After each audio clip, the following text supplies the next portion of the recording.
Well, I don't know what he's up to. He's picking me like chicken, shucking me like corn, stewing me like an oyster. I mean... Can I ask you something? Honey, come on. The man's trying to get some rest. No, that's okay. Go ahead, ask away. I just got to know the Kennedy assassination. Did Oswald act alone? Hey, that's for me to know and Oliver's. I like your hair in the middle with the silver hair. How old are you? 75. Get the fuck out of here. Who killed JFK? I'm not going to read all those pages. Who do you think killed him? You think the government killed him? Ooh. Move it. Now, the disruptor-in-chief, Elon Musk, who apparently has adopted the alias, at least he changed his social media handle to Harry Balls, tweeted this morning, "Democracy in America is being destroyed."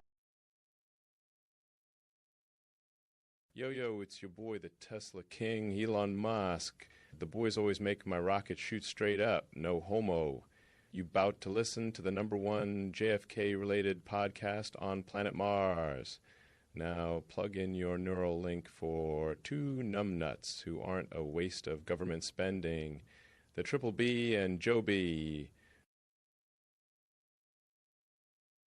Here's the BBB&JOEB, and the BBB, baby, BBB&JOEB, rock cocktail, Joe Roselli, BBB&JOEB, and the BBB, baby, BBB&JOEB, rock cocktail, Joe Roselli.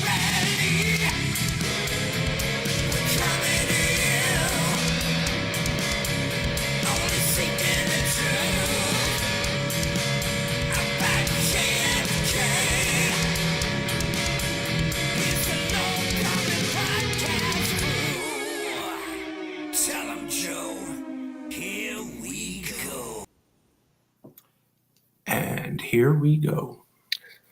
Here we go is right, Joe. What's up, everybody? Welcome to the show. This is episode number 338. I got to struggle to remember the higher these numbers get to. I'll tell you what. I just thought to myself when you said, and this is number, and I was like, what number is it? Yeah, 338. Foxes and silver foxes, baby. So we're going to be talking about little Johnny Roselli, little Robert Maheu, little Howard Hughes this evening, and some ancillary things to all these guys, be it the CIA, be it the mafia, whatever the case may be. But before we get into all that, Joe, let us welcome everybody in to the house. Yes, let's do it, sir. So we got let the record show Tiny Dancer was on time. She was clocked in a couple hours ago, and I said, Tiny, the only time that's relevant is 7 p.m. So she did, so credit to her. Sweet. Paul Cummings, good evening, sir. And just want to give a shout out. Obviously, we had Paul on last episode. That episode killed it, by the way. Doing really well. Damn, like almost 1,300 views. Just on YouTube, yeah. That's murdered every other episode that we've ever done. So kudos to James Day and Paul Cummings for bringing the fire.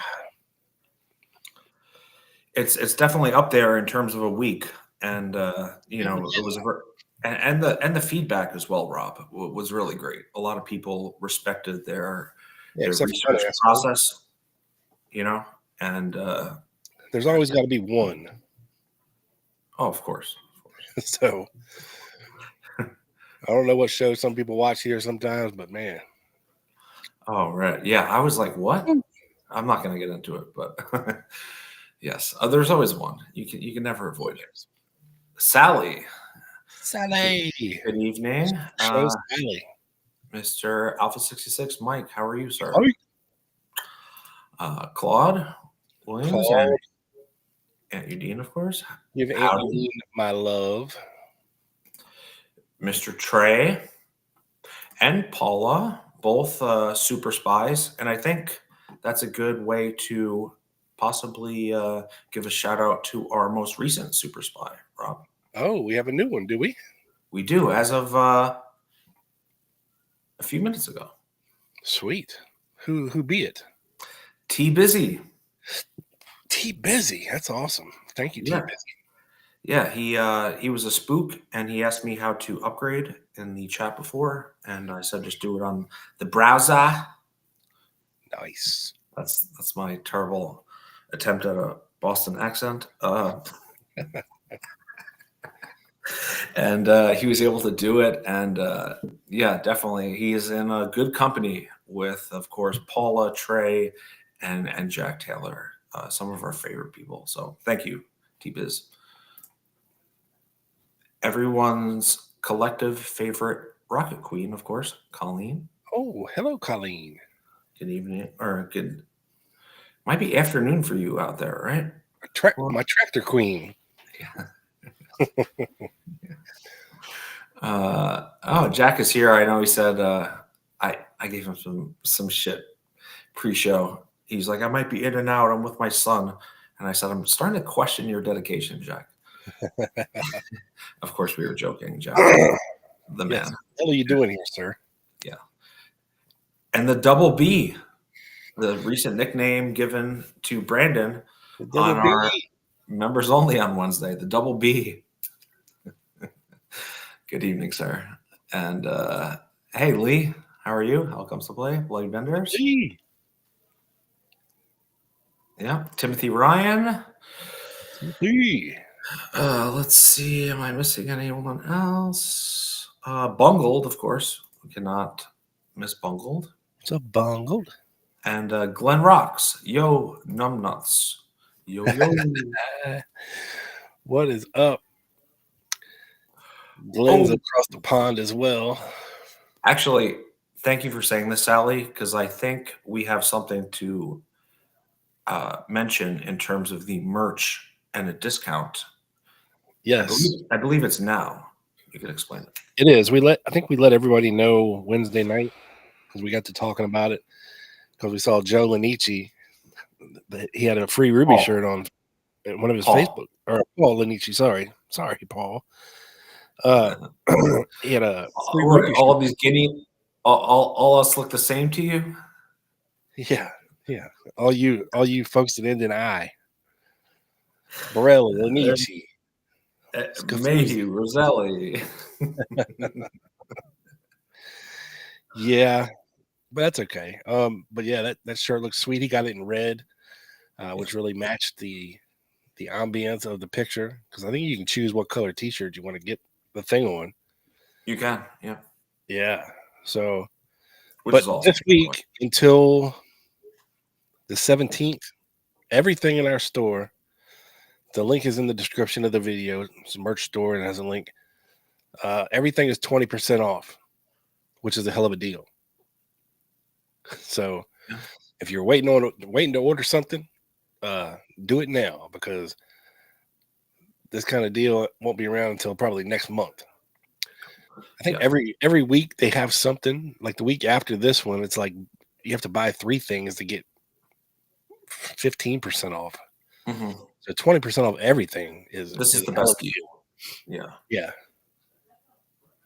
for sure. And of course, you don't have to get the free Ruby shirt. You can get the Interpen shirt or T-shirt. I think you could use any design on any T-shirt or hoodie or any color. It's really kind of interactive. Yeah, you get a cool hat like I got. Yeah, I know. That is really dope. And that is a fitted hat. It is a fitted hat. Pretty fitted for my big bald head. It's pretty fire. It's pretty fire.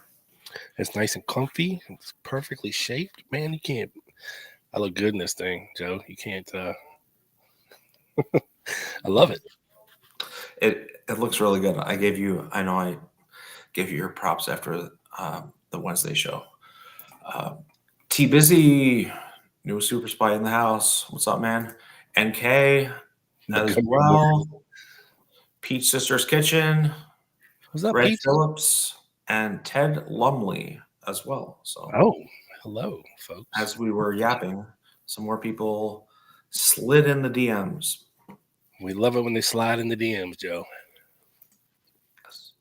as we have tried to slide in Luna's DMs. Speaking of which, Joe, let me show you this real quick. Okay. I follow her on Twitter. I see she posted this. I don't know what this trend is with these action figures. I've seen people doing it, and I don't know how they're making them, but I want this one. I want this one, and it would sit like right.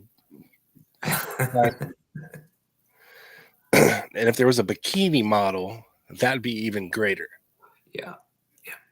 So if this was a real thing, I want one. That is fire. I've seen those before recently too, Rob, and I was wondering, like, where could you? If anybody knows what the hell's going on with these things, let me know. It might just be like an AI, like create a probably action figure toy, and what would it look like? But just know I would buy one if available. Yes, I wouldn't spend any more than $20 on it though. But I would definitely get one. Yes, and you would keep it in the packaging. Oh no, Joe. Oh no. We would use it personally in ways we can't go into here. Yes, I would want to put hands on, but yeah, if anybody knows what's going on with this shit, let us know. Yeah, it's a recent trend. I'm not sure what it is. Lee says it's a Facebook app. Oh, really? How do I miss all this shit on Facebook? I don't know. Our algo was messing with us. Probably. Yeah. So anything on the drama front? I think we just had the anniversary of the Walker shooting. Yesterday. Yes.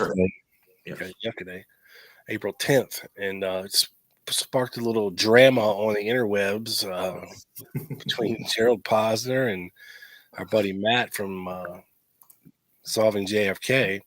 Yeah. And we got dragged into the fray, as we sometimes do. But he's doing some great stuff. I mean, he's putting the Martin film out there and saying, "Hey guys, explain this shit," you know. And for sure, nobody can.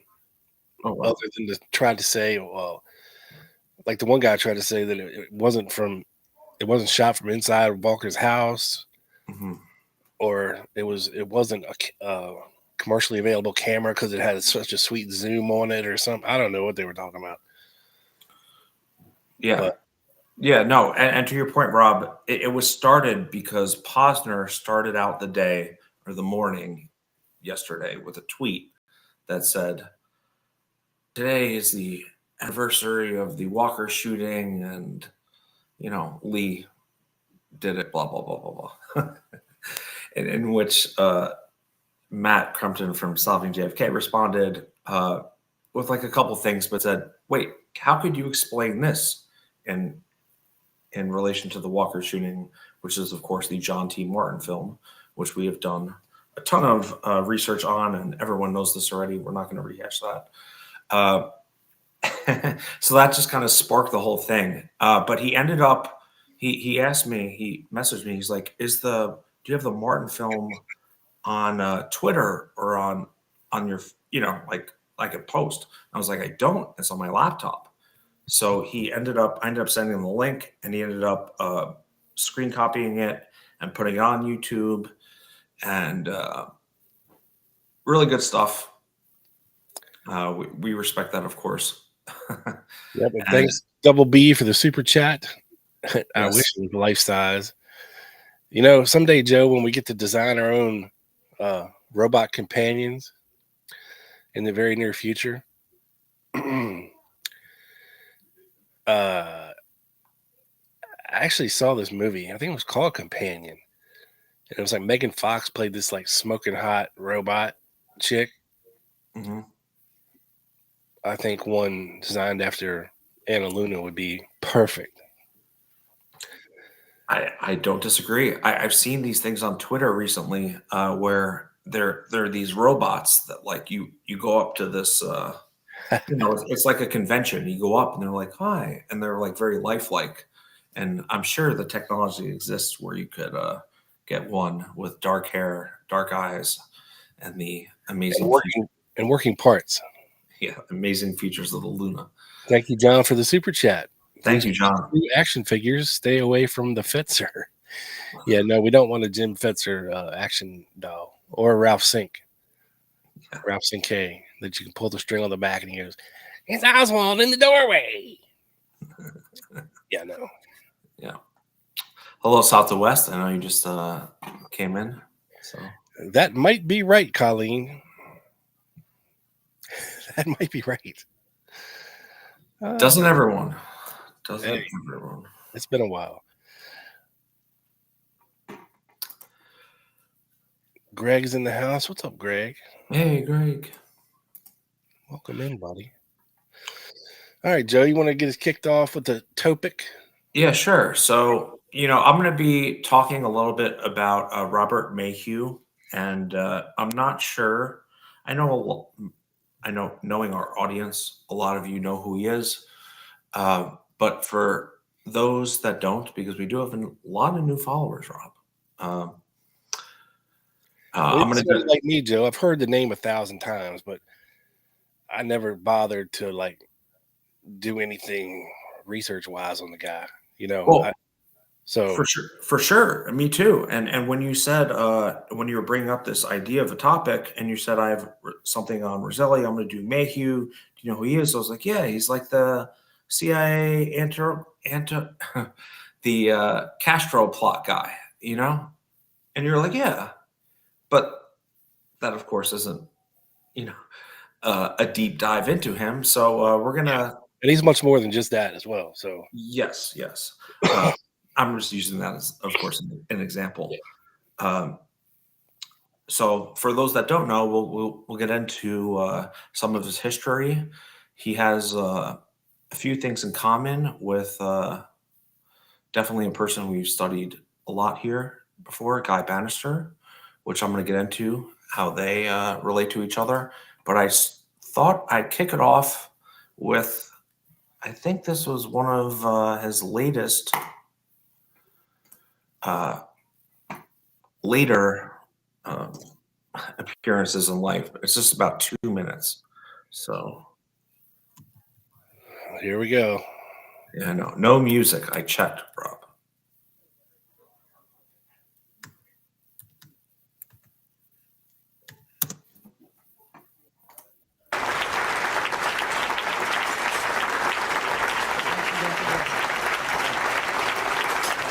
Thank you.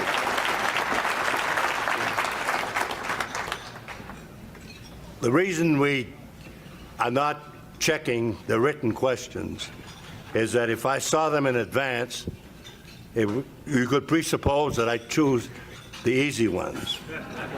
But that's not my style. I think you'll like my method of handling questions. There are no holds barred. I realize that you cannot go where I've been without leaving noses out of joint. You cannot go where I've been without becoming controversial. I'm not in the joint fixing business. If I could fix noses, I'd start with my own, make it more cosmetic. And whenever I've taken on assignments for my government or any of my clients, I've never simultaneously run a popularity contest. I go where it's good for either my government or my clients. Mm-hmm. I beg of you, because of what I said, not to refrain from asking any question that you feel could be embarrassing to me. I've never dodged a bullet, and I'm not going to start this evening. So, as I said, at the sake of being repetitious, there are no holds barred. Now let's go on our Let's go on a little journey, shall we, Rob? I have a question, Mr. Mayhew. Yes. You have to call on me, Joe. Mr. Clark in the back? Yes. The triple B? Is it true, sir, that you stole millions of dollars out from underneath of Howard Hughes' nose? No comment. I thought you said you were going to answer the questions, Mr. Mayhew. You just dodged the bullet, sir. Maybe I should have looked at those question lists before, after all, huh? Yeah, I'm getting kicked out now. Yep. Yeah, there were allegations of that, and we are going to get into that. And just so everybody knows, real quick, this guy is a legitimate bad mofo. Yes, a serious guy. He is who the CIA and FBI types use for legitimate black bag operations. They use him as a cutout to literally. This guy and his people were the inspiration, not Tom Cruise, not E. Howard Hunt, for the Mission Impossible series. This guy could do shit nobody else could do. He could get in and get out without being seen. And literally, he was the inspiration for the Mission Impossible original TV series. So that's how legit this guy is. Yeah, I mean, he was a very serious player, and we'll get into his background first before we get into that.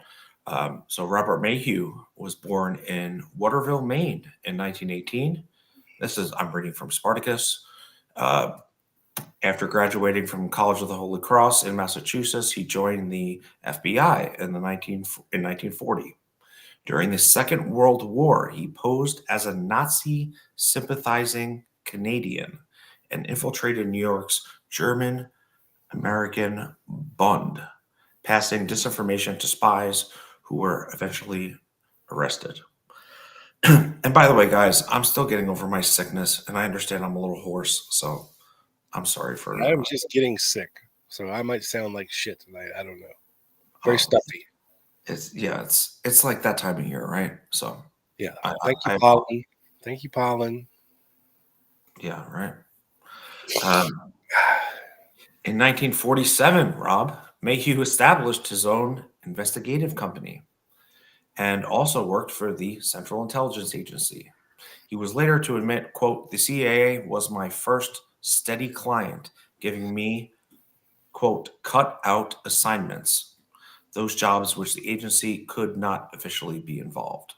This work brought him in contact with Howard Hughes in the late 1950s on a freelance basis. This included intimidating would-be blackmailers and obtaining information on business rivals. And, Howard Hughes, of course, one of the most wealthiest person in the world then,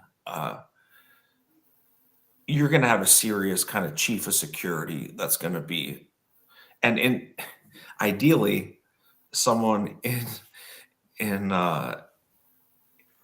law enforcement and in the intelligence agencies that can work with you to get the jump on would-to-be blackmailers and business rivals, right? You help them, they help you. It's all, it's all and contracts that only you could pull off because nobody else can. Yeah. Yeah. And I was thinking of this analogy, Rob, if like the Elon Musk analogy, and it's not, I'm not saying like Elon Musk is that involved in intelligence, but my point is he launches rockets. He has, intelligence levels. What's the word? He's taken over basically being NASA. He's doing shit NASA can't do. He just rescued some astronauts, and NASA was like, fuck them. Right. Like you have to have a security clearance and a good amount of it. And if you're doing these type of rocket shits to like have that kind of cred. And do you think Elon Musk chief of security is badass? He's got to be a badass. I guarantee you he is. I can guarantee it. I have no idea who he is. I can guarantee it. So this is my like kind of analogy to that. Maheu but also badass with intelligence connections. And in Mayhew's case, FBI connections and CIA connections. Right? Yeah. On a side note, you know what Musk said today? No. He said that by the end of 2026, they're going to be launching a mission to Mars with Optimus robots on board. Oh, really? Yeah. That's going to be crazy. We're going to have footage of robots walking around Mars. That will be interesting. I think it takes like 6 months to get there, depending on the time of the rotation of the planets and what makes the best sense for. Well, that's the good thing about sending robots. They don't have to eat. They don't have to sleep. Right. They don't die unless their batteries die. But if they can always recharge themselves some way. Mm-hmm. Yeah, for sure. For sure. Crazy. Yeah. Thank you, sir. So in 1954, Maheu was hired to deal with a starlet attempting to blackmail Howard Hughes after their relationship had soured. Hughes also employed Maheu to spy on Ava Gardner. And Ava Gardner, hottie in her time. The American actress, was a hottie. Hughes was banging some sillies back in the day. Yeah. So let me get. Yeah. So I'm going to hire Mayhew's private detective agency to kind of keep an eye on them, right? Maheu served as Hughes's bad man, and among those who received money was B.B. Robazzo, a close associate of Richard Nixon. Hughes, via Maheu, also provided $205,000, which is easy math, $2 million, to his politician's brother, Donald Nixon, in January 1957. And of course, what we're going to get into in 1960, Richard Bissell and Alan Dulles decided to work with the mafia in a plot to assassinate Fidel Castro. Maheu was employed by the CIA to organize this conspiracy. The advantage of employing the mafia for this work is that it provided the CIA with a credible cover story. The mafia were known to be angry with Castro for, of course, closing down their profitable brothels and casinos in Cuba. And if the assassins were killed or captured, the media would accept that the mafia were working on their own. In 1960, Colonel Sheffield Edwards contacted Maheu. As Maheu later explained in his book, in the winter of 1959-60, however, the CIA still thought it could pull off the invasion of Cuba, but it thought the odds might be better if the plan went one step further: the murder of Fidel Castro. All the company needed was someone to do the dirty work. Professional killers, a gangland-style hit. And in enters Maheu and then Johnny Roselli. Maheu offered this contract to Johnny Roselli. He in turn arranged for a meeting in October 1960 between Maheu and two leading mobsters, none other than Santo Trafficante and Sam Giancana. As Maheu pointed out, both were, quote, among the most 10 powerful mafia members in America.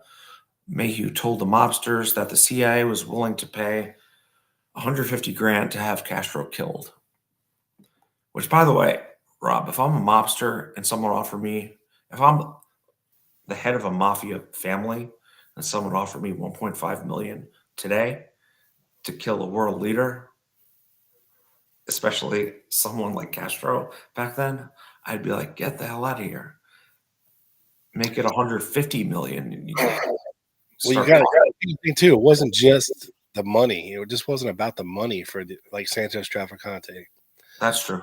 You know, Fidel Castro is fucking up their money situation with the casinos in Cuba. Plus, the dude put him in prison. Mm-hmm. You know, so you want to pay me $1.5 million to do what I want to do anyway? Okay, and you're going to give me the means to do it as well? Okay, and our government's signing off on it? Oh, Okay. Yeah. I'll take your money. Yeah, and as we're going to get into, a lot of why I think these mobsters accepted this was because they knew that who was behind this, and that they'd be able to use this as eventual, chips on the table when things went wrong, or you're arrested, or Roselli was in jail and was and possibly going to be deported. And if you're working with the CIA with something much more serious than that, like these lowly issues aren't going to bother you much. They're for leverage, essentially. Exactly. Yes, exactly. And I know that's how Giancana viewed it. I'm almost certain that's how Traficante viewed it. And as we're going to see, that's how Roselli viewed it as well. So when I was looking for a good summary, Rob, of the exact narrative of how this came to be, I stumbled on a church committee report that I'm going to read to you. This was in 75, and this went very deep into this matter. Yeah, they uncovered the whole thing. They really did. They really did. There's no reason to look at the HSCA because the church committee really blew this open then. This is why Blakey had such a hard on for the mafia, because he figured, if we were doing this, it's not a stretch to think that, the mafia could have turned it around on Kennedy for whatever reason. Right. So the initial plan, use of underworld figures. Phase 1. There were multiple phases, Rob. In August 1960, the CIA took steps to enlist the aid of members of the criminal underworld with gambling syndicate contacts to assassinate Fidel Castro. The earliest evidence of the operation is a conversation between Deputy Director of Plans Richard Bissell and Colonel Sheffield Edwards, Chief of the Office of Security. Edwards recalled that Bissell asked him to locate someone who could assassinate Castro. Bissell confirmed that he requested Edwards to find someone to assassinate Castro, and believed that Edwards raised the idea of contacting members of a gambling syndicate operating in Cuba. Edwards assigned the mission to James P. O'Connell, Chief of the Operational Support Division of the CIA's Office of Security, explaining that he and Bissell were looking for someone to, quote, eliminate or assassinate Castro.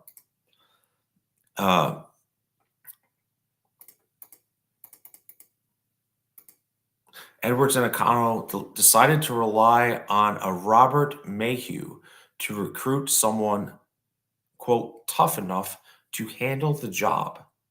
Maheu was an ex-FBI agent who had entered into a career as a private investigator in 1954.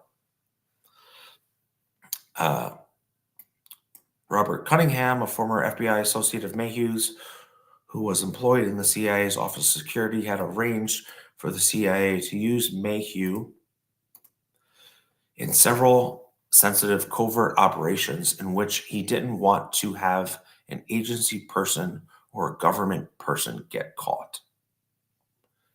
So again, they're using kind of cutouts, right? They're using kind of two steps away. Maheu was initially paid a monthly retainer by the CIA of $500, which was terminated after his practice became more lucrative. O'Connell had served as Maheu's case officer since the agencies first began using Maheu's services, and by 1960, they had become close personal friends. Sometime in late August, early September 1960, O'Connell approached Maheu about the proposed operation. As Maheu recalls the conversation, O'Connell asked him to contact John Roselli, an underworld figure with possible gambling contacts in Las Vegas, to determine if he would participate in a plan to, quote, dispose of Castro. And I just want to go back to this this kind of footnote here.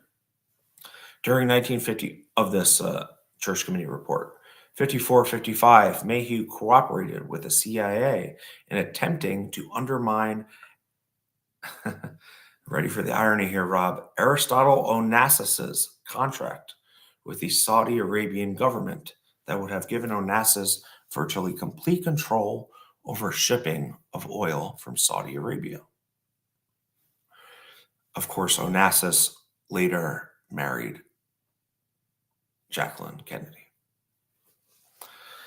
Although he was employed by Onassis's competitor, Maheu worked closely with the CIA. He testified that he contracted for a listening device to be placed on Onassis's room in New York after first consulting with the agency, and that he provided the impetus for the termination of the contract by publicizing its terms in a newspaper in Rome that he said he purchased with CIA funds. And of course, interesting, William Harvey, who was also involved in the CIA Castro plots, was reassigned to Rome. O'Connell testified that Maheu, at the CIA's request, had also previously arranged for the production of a film in Hollywood depicting a foreign leader with a woman in the Soviet Union. I think they mean Onassis. The CIA planned to circulate the film, representing it to have been produced but not released, aka leverage. Maheu testified that he had located an actor resembling the leader and had arranged for the production of the film. And by film, we mean porno. Oh, that I was, because they said Hollywood, I thought it meant like film, but that no. Okay, thank you. They basically were trying to set up this. Yes. They didn't really say who it was, but one of these leaders over there, they find somebody who looks like this guy and have him banging this chick and then release it in his country and embarrass him, but make it look like the Soviets did it. Thank you for pointing that out, because I was close to it, but yes, John Martin Thorne would have been a much better hire for this.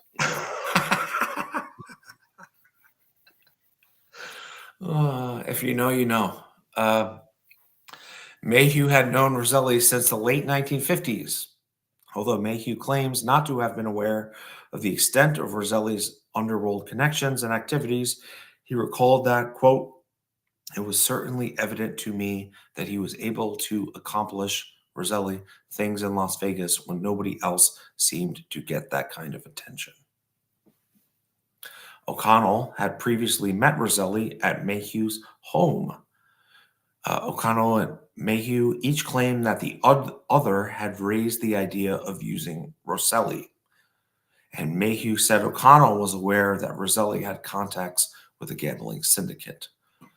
So, Rob, here you have O'Connell and Maheu, both CIA employees, blaming the fallouts of the failed Castro plots on, the other guy thought of it.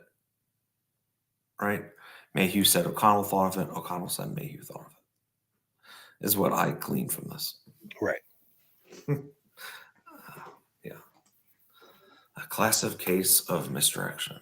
Maheu was at first reluctant to become involved in the operation because it might interfere with his relationship with his new client, Howard Hughes.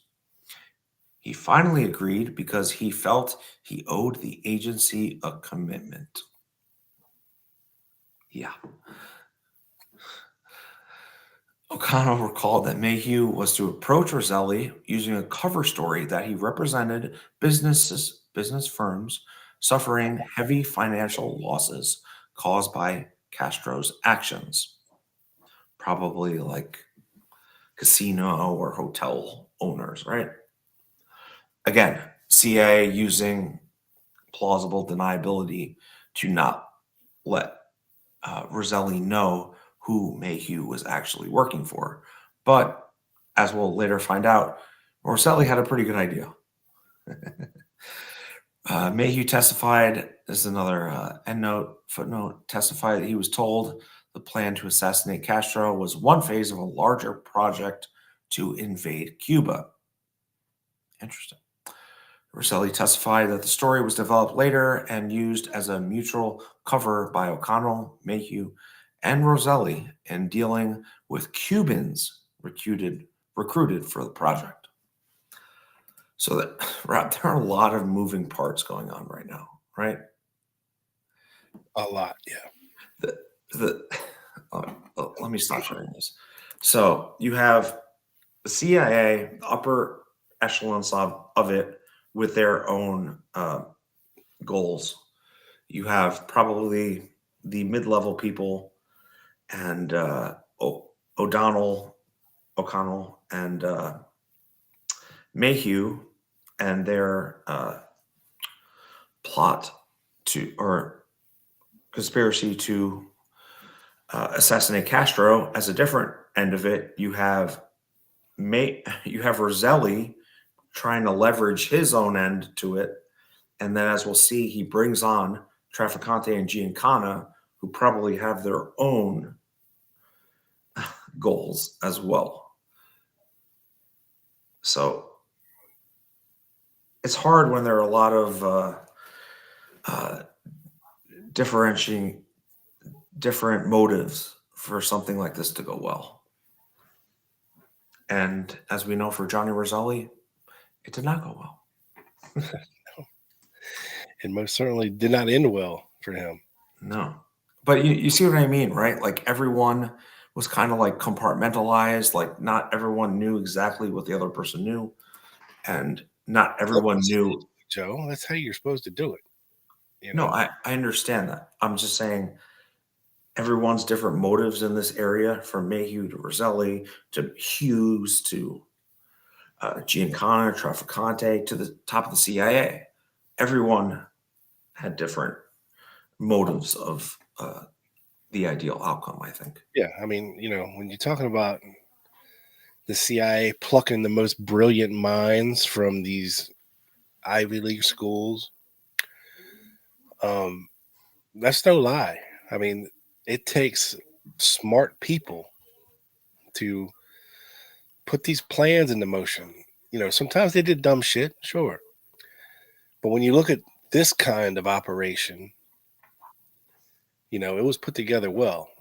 And, if you believe rogue elements in the CIA put together the hit on JFK, it was planned very well. From, the planning to the execution to the getaway to the cover up. Yeah. All bases were covered.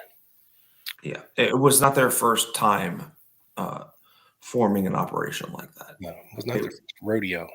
Yes. They would have known exactly what to do. Exactly. They would have a couple different fall guys in a couple different circumstances. And it's fascinating, man. So let me continue reading here.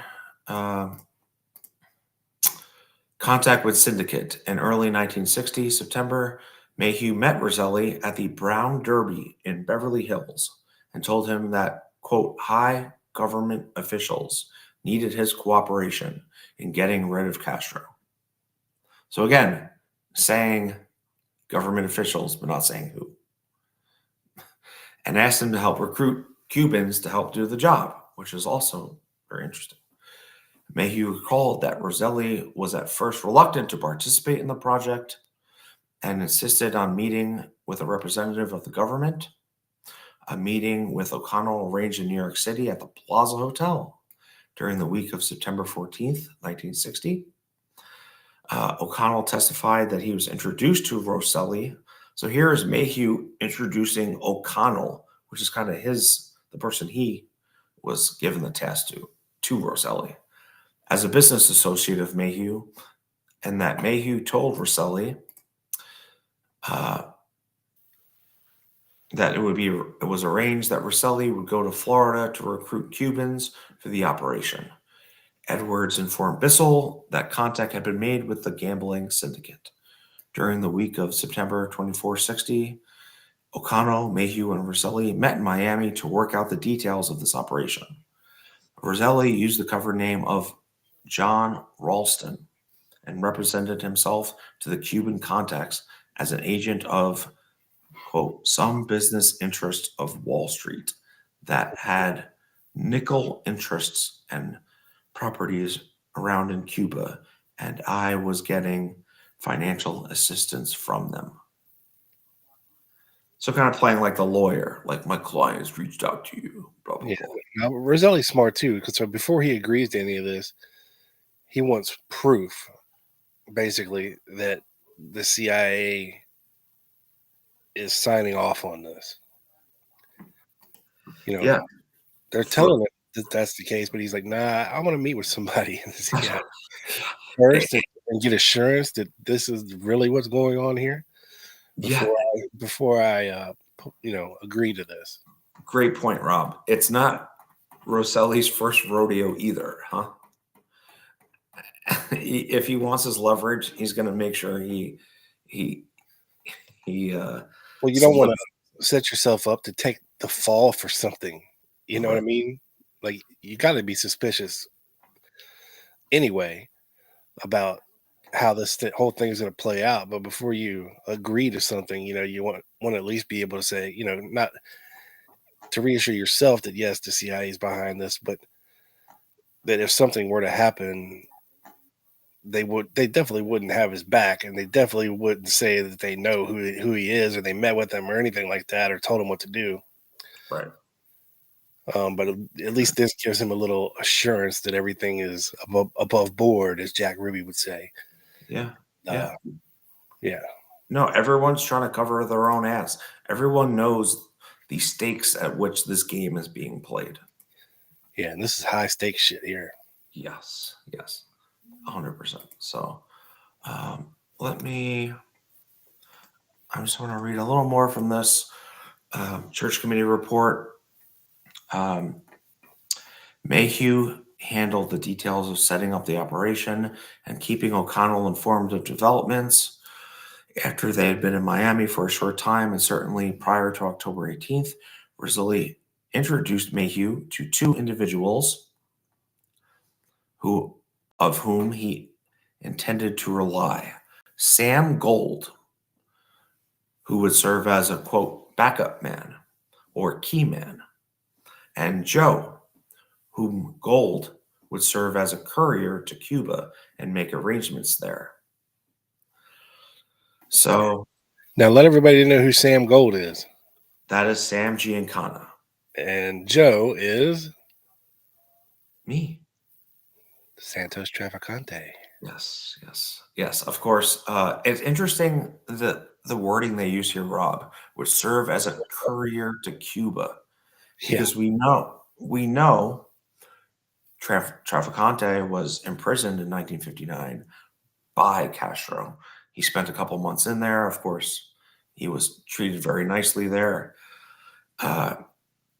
He was later released. He then stayed in Cuba a while, and a lot of people thought was Traficante playing both sides here.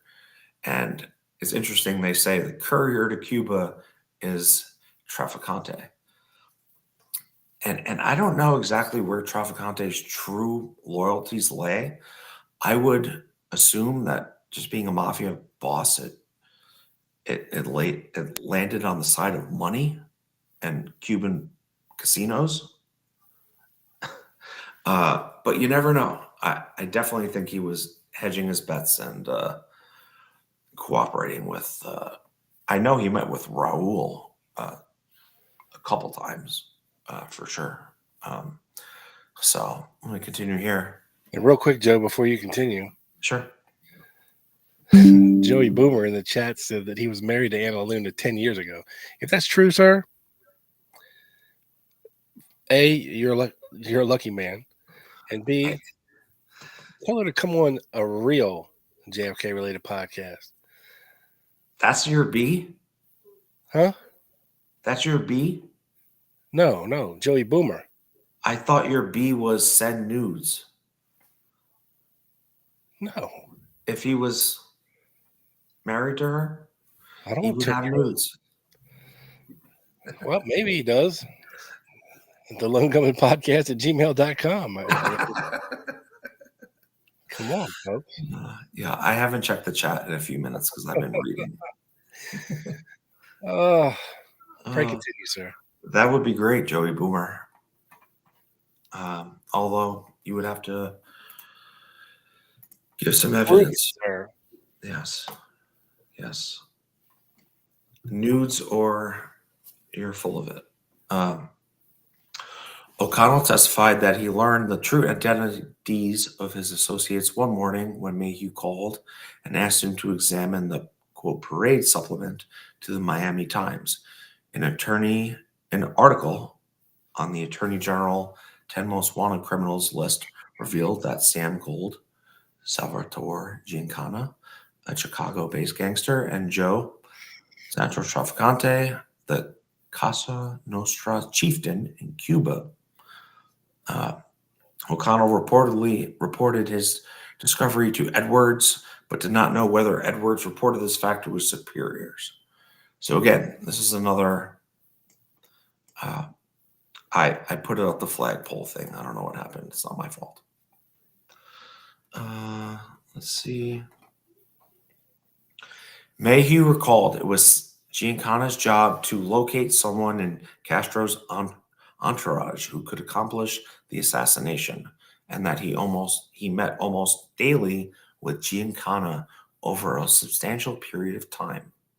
Although Maheu described Giancana as playing a key role, Roselli claimed that none of the Cubans eventually used in the operation were acquired through Giancana's contacts. And that makes sense to me because Giancana, being from Chicago, probably wouldn't have the top of the line contacts as Traficante would.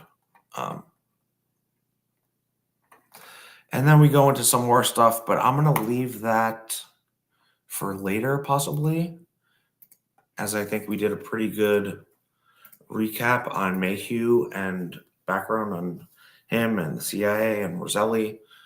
And I think I'd leave it all to you now. What do you think, sir? I think you're muted. Oh, yeah, he weaves in and out of both Roselli and Hughes stories.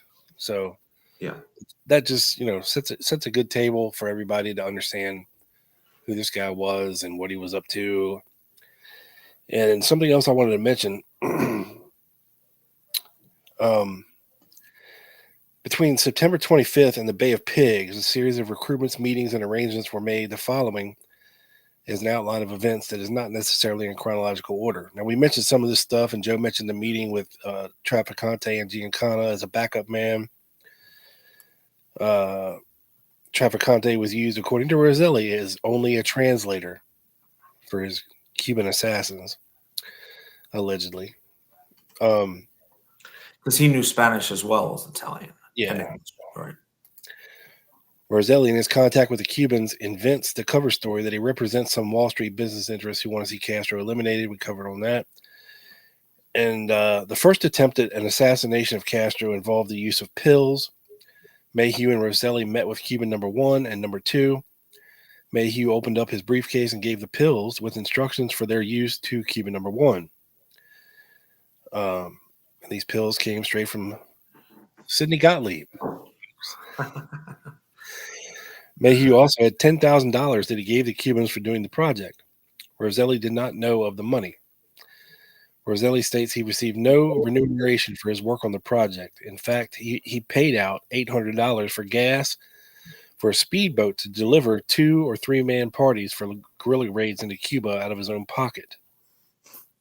I find it hard to believe that Roselli did not monetarily benefit from all of this. Me as well. Yeah. Prior to the Bay of Pigs. But I have $8,000 of gas expenses. Yeah. I have the receipts. I mean, they're basically giving him a get out of jail free card. That's what if he ever gets busted with anything, all he's gonna do is say, "Look, I'm gonna talk, or you get me the fuck out of here." Okay. Yeah, and I know you're gonna get into this. That might have contributed to his death.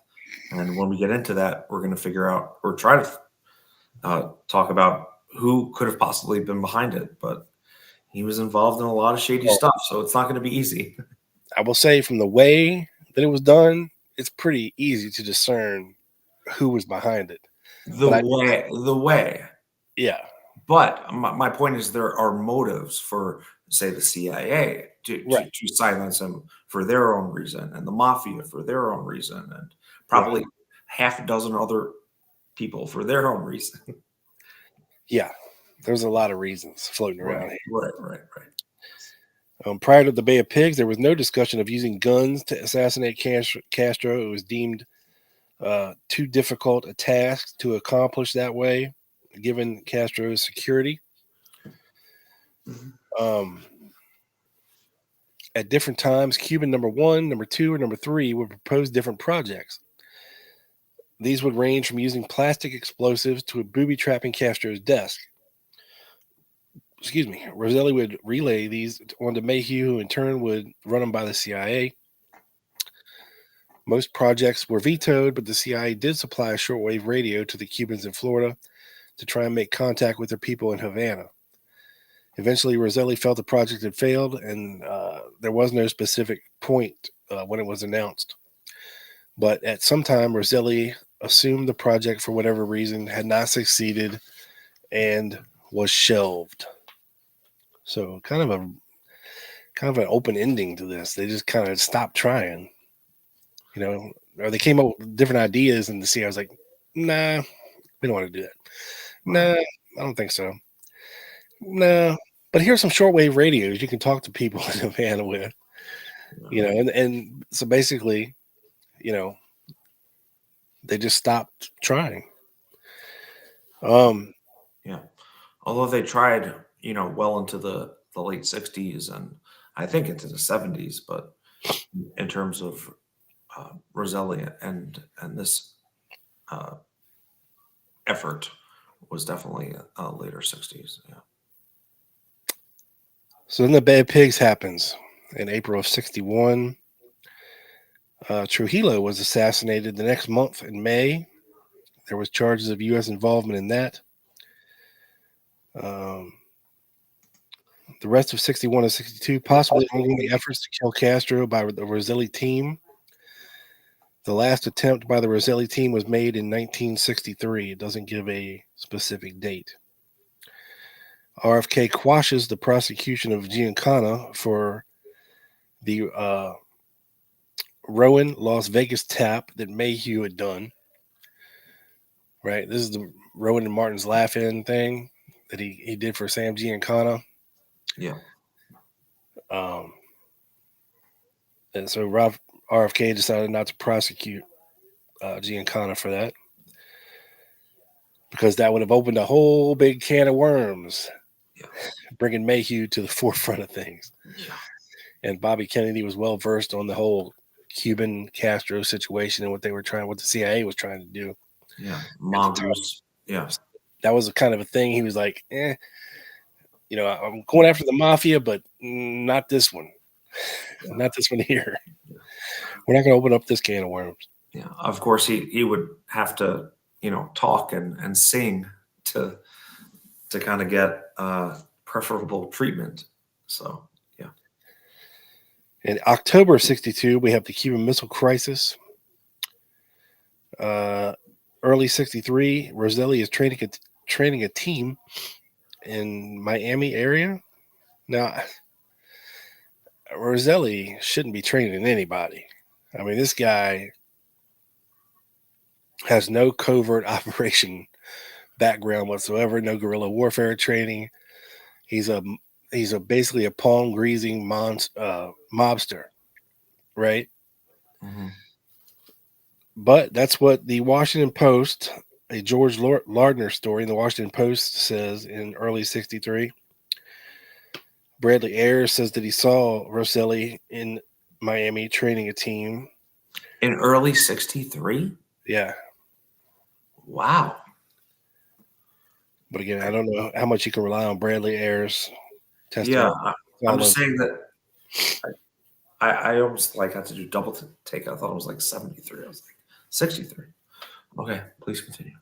It was 63. Yeah. Yeah. Did I say 73? No, I just thought it would be later. Oh, You know? Yeah, not much had come out in terms of Roselli then, I had thought so. March of '63, Roselli's last-ditch effort to kill Castro, according to a Jack Anderson column from 1972. Well, I think what we're seeing here, Joe, is not contemporary articles. These came out later about what was going on back in '63. Okay. It wasn't written about in '63. Okay, that's what I was confused about. Sorry. Yeah. Sometime in 1963, RFK quashed any further efforts, according to a 1971 Jack Anderson column. November of '63, DM is killed in the Saigon coup. JFK told Smathers later he thought the CIA was involved, according to a January 1971 Jack Anderson column. And Colby is the head of Deputy Director of Plans in the Far East Division at the time. Early '64, Howard Hunt and others from Bay of Pigs effort begin plot on another Castro assassination, reported by Ted Salk in a book on E. Howard Hunt in 1974. And by the way, folks, if you missed out on the members only this past Wednesday, it was a banger. We did a deep dive on E. Howard Hunt, didn't we, Joe? It was a very interesting. Yeah, I think it went 2 hours and 27 minutes. Not too hard planning, but you did find an interesting E. Howard Hunt article in the new releases, I believe, right? Yes, yeah, and that's what we talked about. So there was a lot of stuff formally redacted that was not this time. Excuse me. Yeah. And reminder, if you sign up as a covert operator or super spy, you will get all those episodes. Yeah, you can go back and listen to them all the way back to October. Yeah. So we'll have another couple days of TLG rambling. Yeah, that's what 30 more shows, 30 some more shows. Is it that many now? Well, I believe it's been eight months since we started doing it. So has it been 8 months? 8 times 4 is 32. So yeah, 30 some shows. Has it been 8 months? Jesus Christ. Yeah. Time flies when you're having fun. Yeah. It did fly on Wednesday for sure. It did. And yeah. So yeah, if you want to check all that stuff out, there is a link in the description to this show where you can become a channel member. And if you're a covert operator or higher, you get access to all of the member videos and the secret show we do on Wednesday night every week. And also we open that up to the spooks on the last week of the month, just so you can get a little taste of what you're missing. All right, back to Roselli. Where are we here?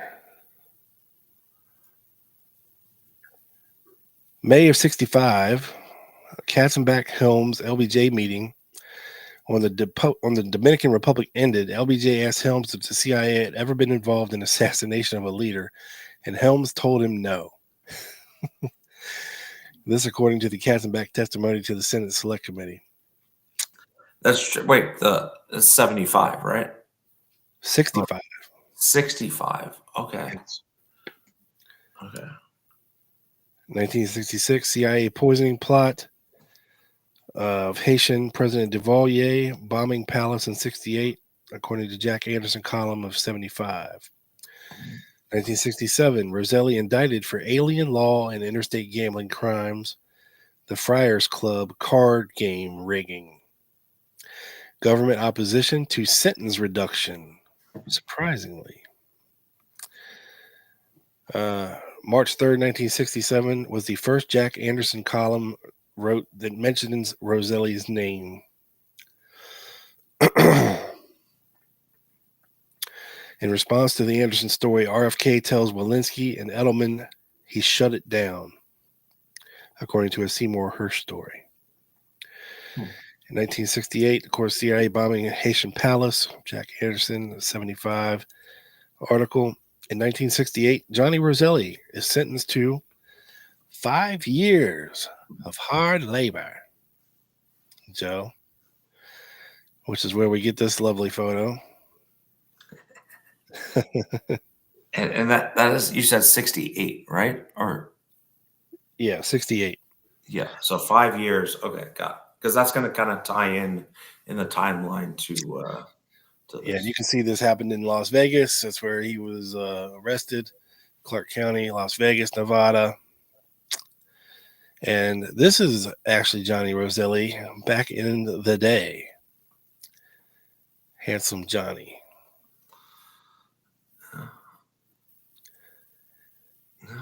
And this is he came out of prison. Happy to be out, buddy. Happy to be out. Yeah, I think he came out of Chicago at the time of Al Capone. Yeah, him and Dean Andrews shopped at the same Sunglass Hut, apparently. Did Sunglass Hut exist then? I'm joking. Sure. I'm joking. 1970, Roselli goes before a grand jury under immunity regarding Giancana.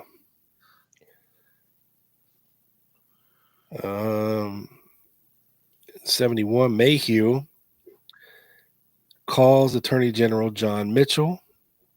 He was scheduled to go before a grand jury on Las Vegas skimming. This is what we kind of referred to earlier. Howard Hughes accused Maheu of skimming his profits to the tune of millions of dollars. Yes. In And 1970 money.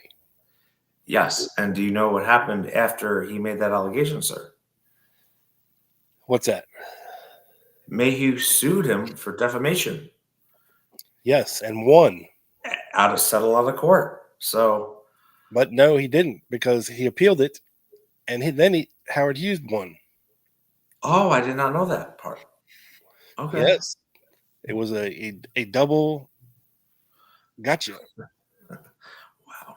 Yeah, and of course, you don't sue for defamation unless you really think you have a case. Yeah, he sued for defamation, and he won. He was awarded 1.3 million or 1.8 million, and then Hughes appealed it and won on appeal. Oh wow, I did not know the appeal part. Maheu didn't get shit out of that, but I guarantee you he was skimming,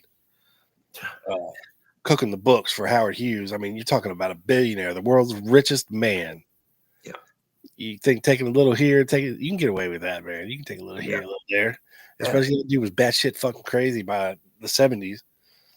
Yeah, and I also will guarantee you that Maheu didn't pay one dime of lawyer fees during that. I mean, this is how this cat was living in the 70s, bro. This isn't him. This is Rip Torn from the movie. But, you know, this motherfucker is wearing tissue boxes on his feet. Not shaving, not cutting his hair, not cutting his fingernails, wearing pajamas all day, supposedly. Was it all an act? We'll get there, I promise. Yeah. But I'm also saying at least I can guarantee you the CIA probably covered Maheu's legal costs, most likely.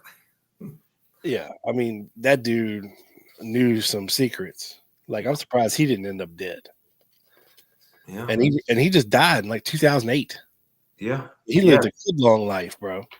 Yeah, the video I showed at the beginning was 2004, which would have been 4 years before his death. Yeah, that's a good point. He must have kept his mouth shut. Yeah. During the Cuban Missile Crisis, Roselli was in Chicago, and he contacted William Harvey at Harvey's mother's house in Indianapolis and left his number in Chicago. Harvey then called him and told him to go to D.C., and from D.C., Roselli traveled to Florida, where he stayed for the duration of the Cuban Missile Crisis. He at times would, through his Cuban contacts, attempt to verify the location of the Russian missiles in Cuba. Roselli claimed that this had been successful, and after the Cuban Missile Crisis, Harvey called Roselli and told him to stop all contacts with any and all persons involved in past Cuban missions. Harvey never stated why the missions were being called off. And on this whole Dan Rowan thing, this tap, Roselli said that he understood that Giancana had asked Maheu for a tap on Dan Rowan because Dan Rowan was banging his girl, one of Giancana's girls. Or is either that or they're dating like sisters. Maybe somebody knows. I think there was like they were triplets or something. Oh, I'm not sure, but I forget.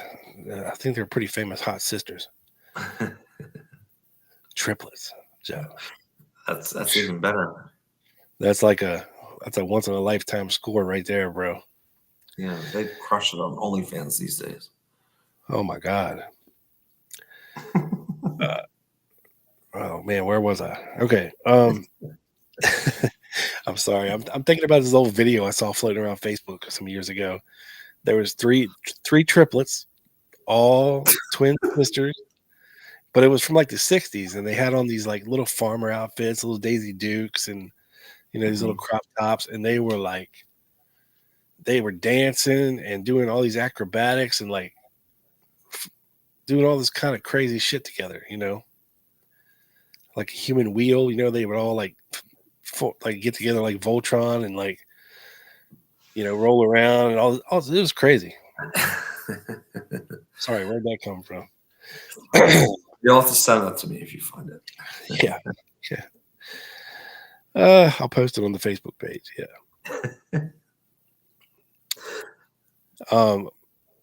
Maheu gave Roselli two stories on this. The first, that he was doing Giancana a favor, and the second was that there was a real intelligence value in that. Maheu was afraid that Giancana or Rowan might be giving out intelligence information that would be of value to the enemies of the United States or the CIA. Roselli had not heard of the names Dubois or Bellotti or Fred Harrison. He admitted that Harvey had discussed the tap with him, but both Harvey and Roselli were mad that the operation had gone on. Giancana obviously knew about the tap. Maheu did ask Roselli to get bail money for the two tappers who were caught and thrown in jail. Maheu suggested that Roselli could get a hotel to turn over the bail money. Finally, Roselli arranged to have a man with a green carnation in his lapel meet and transfer the bail money. He never received any of the money back. Roselli really gets screwed over with in the money situation on this, apparently. Because Mayhew's making out like a bandit stealing money from Hughes and the CIA, probably. Well, he's kind of a middleman, is it? Roselli, in terms of Trafficante and Giancana. Yeah, he's leveraged, Yeah, and like, good luck convincing Trafficante or Giancana to like go along with this and take less money or whatever. Like, it seems, it doesn't surprise me that he would be the one that got kind of screwed over. Yes, the McGuire sisters. That might be who I'm thinking of, but he says they weren't triplets, and they definitely weren't the acrobatic triplets that I'm thinking of. And thank you, Lee became a spook. So sweet. Welcome in, Lee. It's awesome, buddy. Appreciate it. Yes, thank you, Lee. Roselli claims that he did not know what type of tap went on. He admitted that he had been questioned by the FBI, but he gave no answers. Roselli knew that Maheu had been questioned by the FBI. But again, Maheu is a former FBI guy. He's a cutout bag man for the CIA. This is all a dog and pony show, folks. Nothing's happening here. Yeah.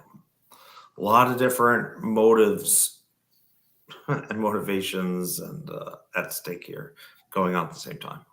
Yeah. So fast forward, and we have Jack Anderson, right, writing his first story about this whole thing. He says 4.5 years ago, well, I take that back. I broke a story that now is belatedly rocking Washington. I reported that the Central Intelligence Agency had recruited two mafia figures, John Roselli and Sam Giancana, to assassinate Cuban Premier Fidel Castro. I tracked down Roselli and questioned him about the story. He had nothing to say. He promised me, however, that he would give me his exclusive story if he should ever be free to talk. Yesterday, Johnny Roselli finally told me his story. First, he told it to the Senate Intelligence Committee in secret session, and then to me, as he had promised 4.5 years ago. Roselli is a dapper, hawk-faced man with a thatch of white hair. He has been disciplined all his life to keep his mouth shut. His mafia partner, Sam Giancana, was slain before the Senate investigators could serve him with a subpoena. So it was obviously painful for Roselli to talk. I promised I would make clear that he revealed no names except for the CIA contacts whose identities the Senate already knew. So here's Roselli's own account of the real-life Mission Impossible, the attempt to kill Castro. It's a story of cash payments, poison pellets, high-powered rifles, and powerboat dashes to Cuba. The plot against Castro, Roselli said, began in 1960 when Dwight Eisenhower was still president and Richard Nixon was vice president, and Allen Dulles was the CIA chief. Roselli was recruited in Los Angeles by Robert Maheu, then an aide to billionaire Howard Hughes. Previously, Maheu had operated a CIA front in Washington. According to Roselli, the murdered mobster Sam Giancana never became involved in the assassination plot. He knew about it. He may have even suggested a Cuban contact, but really nothing more. Again, he was just a backup guy. Roselli identified the CIA project officer in charge of the Castro assassination as Big Jim O'Connell. Maheu put Roselli in contact with O'Connell, as Roselli remembers it, in New York City on September 14, 1960, right before the Bay of Pigs. Thereafter, Roselli flew to Miami and recruited the assassination squads. At first, they plotted to poison Castro using poison pellets supplied by the CIA. They were delivered to the plotters in a Miami hotel room, according to Roselli, by Maheu. He dramatically opened his briefcase, revealing $10,000 in cash and the fatal pellets. The money was distributed to the Cuban plotters. Roselli swore he never took any money from the CIA except for some incidental expenses. He paid the big expenses, he said, out of his own pocket. The poison pills were supposed to take 3 days to work. Supposedly, this would give the poison time to work its way out of Castro's system before he died, and his death would be attributed to natural causes. Roselli never found out what happened to the plotters or the pellets, but they tried again later with a stronger dose of poison. Not long afterward, reports reached them that Castro was desperately ill. Roselli doesn't know whether the illness was caused by the poison or a virus, but Castro survived and the plotters apparently did not. Roselli said he also picked up intelligence, which he submitted to the CIA both during the Bay of Pigs planning and the later Cuban Missile Crisis. After the Bay of Pigs, Maheu was cut out of the plot. Thereafter, Roselli reported directly to the CIA agent known as William Harvey. There were 4 more assassination attempts. The plotters were smuggled into Cuba with high-powered rifles. The last assassination squad Roselli heard made it to Havana rooftop before they were caught. This was around March 1st, 1963. Then the product was abandoned. Roselli saw Harvey for the last time in June of 63. 5 months later, Lee Harvey Oswald gunned down President Kennedy in Dallas, allegedly. Oswald had been active in the pro-Castro movement. Shortly before that dreadful day in Dallas, Oswald had made a mysterious trip to Mexico, where he visited the Cuban embassy, allegedly. The Warren Commission found no evidence, however, that Oswald was in the hire of Havana. Yesterday, Roselli made no apology for his CIA role. U.S. authorities call him a mobster. He regards himself a patriot. A patriot, Joe. Yes. He's serving his country, his adopted country. Well, I do, to be fair, I do think there is some part of that that's true. You know, the first time the CIA enlisted the help of or I guess the OSS then, the help of the mafia was in securing the docks during World War II. And I could see how that narrative can get planted, which I am an American. I am trying to do what's best for America, whether that's assassinate Castro or whatever, whether I break every American law or whatever, might be secondary. Government's telling you to do it. Yeah, but I do think that they did probably consider themselves that. Yeah. I came across a couple statements, them saying they were patriots. All right. So before we get into the sad, tragic, abrupt death of Johnny Roselli, Joe, let's take a quick break and sell some hot sauce. What do you say? Oh. Folks, we will be right back in 2 minutes. Whoa. Hey now. If I can find it. Here we go. It's taking me by Bob here with you for Silk City hot sauces. Why Silk City? Because this hot sauce comes to you directly from Patterson, New Jersey, also known as Silk City. These hot sauces are 100% natural, gluten-free, vegan, contain no chemicals, fillers, dyes, or junk. Everything is packed into recyclable glass containers because glass doesn't leach weird flavors into the product.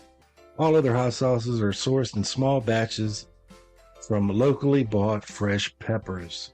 It's all about the pepper, people. I'm telling you. Your boy, Big Bad Bob, loves his food like he loves his women. Hot and spicy, but not so hot you can't eat them.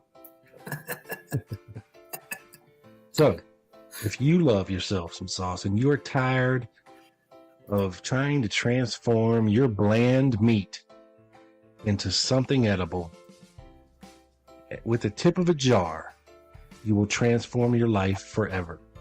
Head over to silkcityhotsauce.com, place an order, and upon checkout, enter the code GUNMAN, that's GUNMAN, for 20% off of your entire order.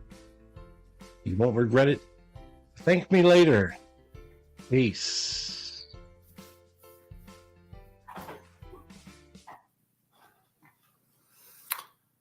Gets me every time. Welcome back, folks. We haven't played that on the show in a very long time, as Donald Trump would say. A very long time, people. A very long time. Some might say the longest time ever. Some might say that's a very inappropriate commercial. A couple comments here, Rob, that I thought were funny. Yes. Joey Boomer, was Rob on the show with Luna? No. Bro, you didn't see? Look, I was. See? There's proof. Yes, there's proof. God, I mean, there's proof. Come on, Joey. Yes. You bring proof for my allegations, sir. I just highlight the comments, sir. Mr. Lee, honestly, how much do you think all the Cuba quote events actually played into the reason for JFK's assassination? So this is what seems like a simple question, but not a simple answer.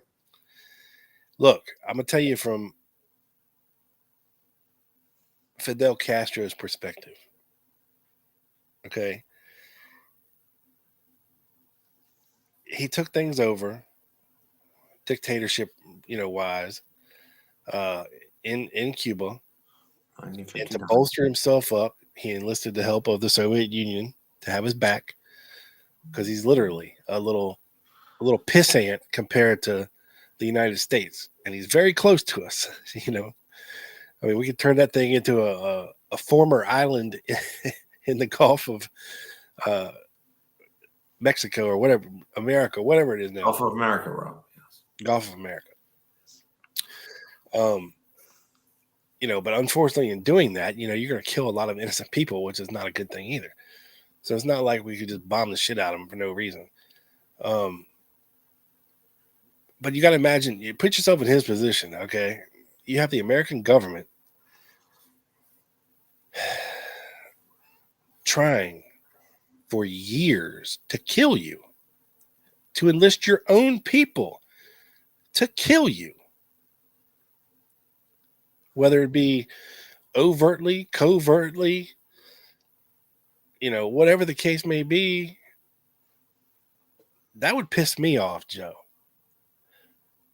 To the point where, oh, you're going to try to kill me? Guess what? I might not be able to raise an army and beat the United States at that game. But you know what? Maybe, just maybe, I could put together a plot to take out your leader. Just saying. It's not out of the realm of possibility. Is all I'm saying. No, not out of the realm of possibility, for sure. I also think, playing devil's advocate to that, at that point, Castro had already taken control in 1959. You're talking 1963. You have a new administration in there, with Kennedy allegedly doing back channel negotiations to solve this very not pleasant situation of a communist nation being off 90 miles off our shore.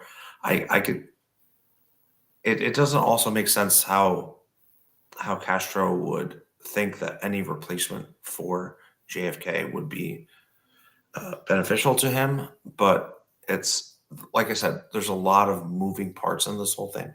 Yeah.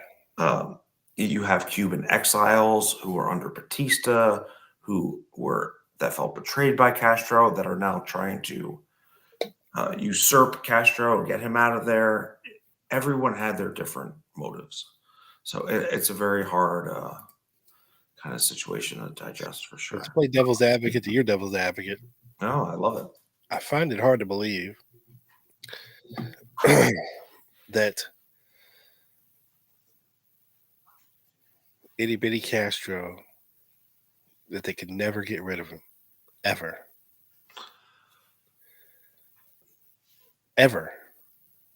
That's true. And you got to remember, too, the government, they made this Neutrality Act where they made it illegal, supposedly, for these anti-Castro Cubans and mercenaries to basically try to go into Cuba on their own and do something. Right. Confined to county. And I've never understood the Guantanamo thing. All right. I don't either, man. That's a weird one. Like, this is our part of Cuba and Fidel's cool with it. Like, I don't understand. It's a weird one, man. I don't either, to be honest. I think it was a treaty before the time of Castro that maybe they acknowledged. It's a weird one, but hey, yeah, we're gonna put a prison on your island for our worst criminals. Our worst, the worst of the worst. Yeah, but to your point, I mean, listen, I think if they wanted Castro out, they could have done it easily.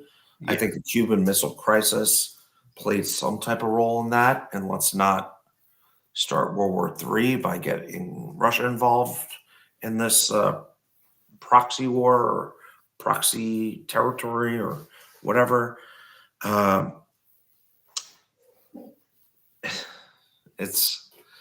It takes a lot of years of studying, for sure. But Trey has a good comment here, of course, with Shreveport. Howard Hughes Ruby was once arrested in Shreveport for vagrancy. Isn't vagrancy the one where you're, you're what? You're a bum. Oh, it doesn't have to do with the homosexuality? No. Could that be vagrancy? No, not unless you're a gay bum. Oh, I always thought that was vagrancy. Maybe I got that wrong. No. I'm young. You gotta remember, vagrancy is not a charge that exists in our time here.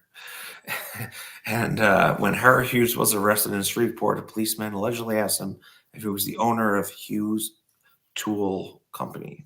Hughes said, if there's a Hughes Tool Company in Shreveport, then I own it.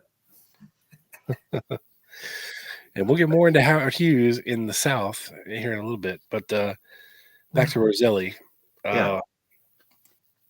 So there was an article written in September of '76 in the Washington Post by Rudy Maxa. It says, until last month, Johnny Roselli lived comfortably with his sister and brother-in-law in a Miami suburb.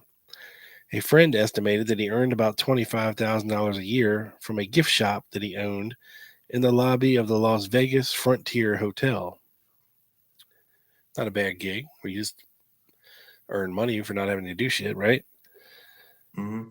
He shrugged last year when his attorney suggested that he hire a bodyguard after the murder of Chicago mobster Sam Giancana, his partner in CIA plots to kill Fidel Castro.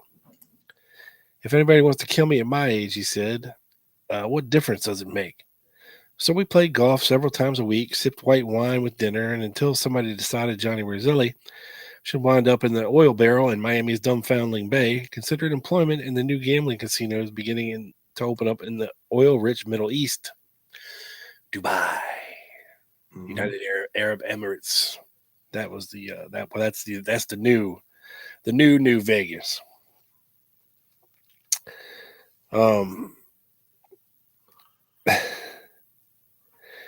So let's see here. Roselli's killers did not ambush him. Roselli went to them. He went to the plantations at 1 p.m. on July 28th wearing a golf shirt. He had his golf clubs in his trunk. He told his sister he would be home for dinner. That afternoon or evening, he was killed, probably by suffocation, perhaps after being tortured. Early reports said his legs were broken. Heavily chained, Roselli was stuffed into a 55-gallon oil drum and dumped into the ocean. Excuse me. His brother-in-law found Roselli's silver-colored 1975 Chevy Impala several days later, parked at the Miami International Airport, which is a notorious dumping ground to dump vehicles that you don't want found for a while.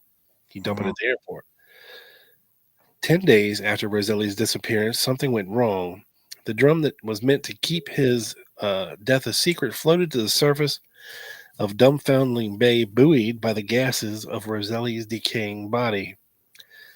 The holes in the side of the drum and the placing of his Chevrolet at the airport convinced investigators that his corpse was never meant to be discovered. History was supposed to recall that dapper Johnny Roselli, facing deportation proceedings that the government had threatened off and on for years, decided to disappear on an airplane flight to who knows where. Right? That was supposed to be the supposition that he just disappeared. Mm-hmm. Right? That he made off. And it'd be one of these great mysteries, like, what happened to Jimmy Hoffa type. Yeah, exactly. Whatever happened to Roselli? They found his car at the airport. He probably went somewhere in the world, got some plastic surgery, changed his name, and lived a great old life. In reality, he's stuffed in a barrel at the bottom of Dumbfoundling Bay. Cutting up and disposing of bodies is not necessarily new to our department, says the man who directed the search for Roselli's killers. Lieutenant Colonel Minium, head of the Dade County Homicide Squad, is a well-muscled man with an aquiline nose that separated a pair of hard blue eyes. Joe, kind of like. Oh wait, what nose? Aquiline. What does that mean? Like a beak. Okay. You gotta remember, dude had a nose on him, Joe. A lot of the Italians do. I mean, look at that thing. Yeah. He had a nose for. It's like the Mona Lisa. That's the Sopranos school.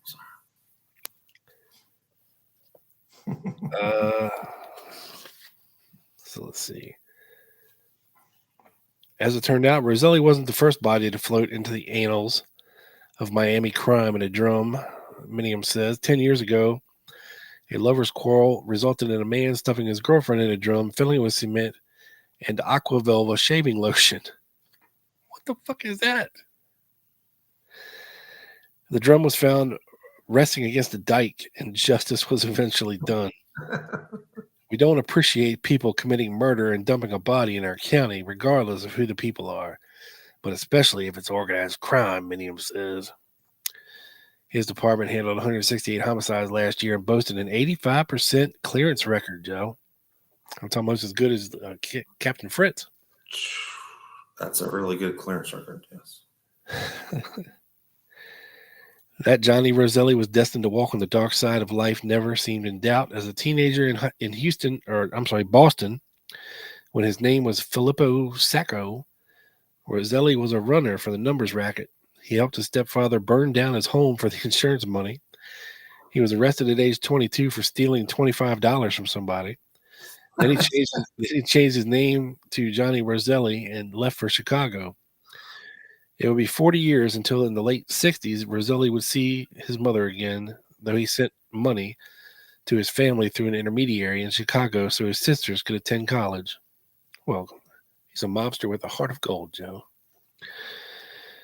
By the late 20s, Al Capone was well established in Chicago. Politicians and cops were on the Capone payroll, and a young man with Roselli's street savvy had little trouble finding suitable employment.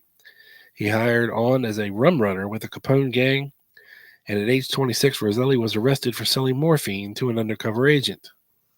Hence the old mugshot we have of him. Mm-hmm. He was acquitted, though, after no one could seem to find the arresting officer or informant in the case. They still haven't been located.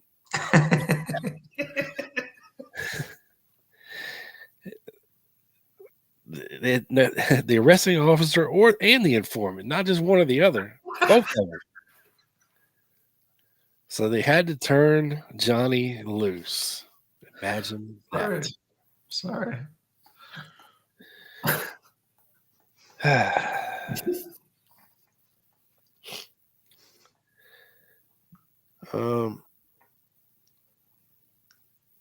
He was a lover of women, friendly with men of money. He moved to Los Angeles and rubbed shoulders with the kings and queens of Hollywood.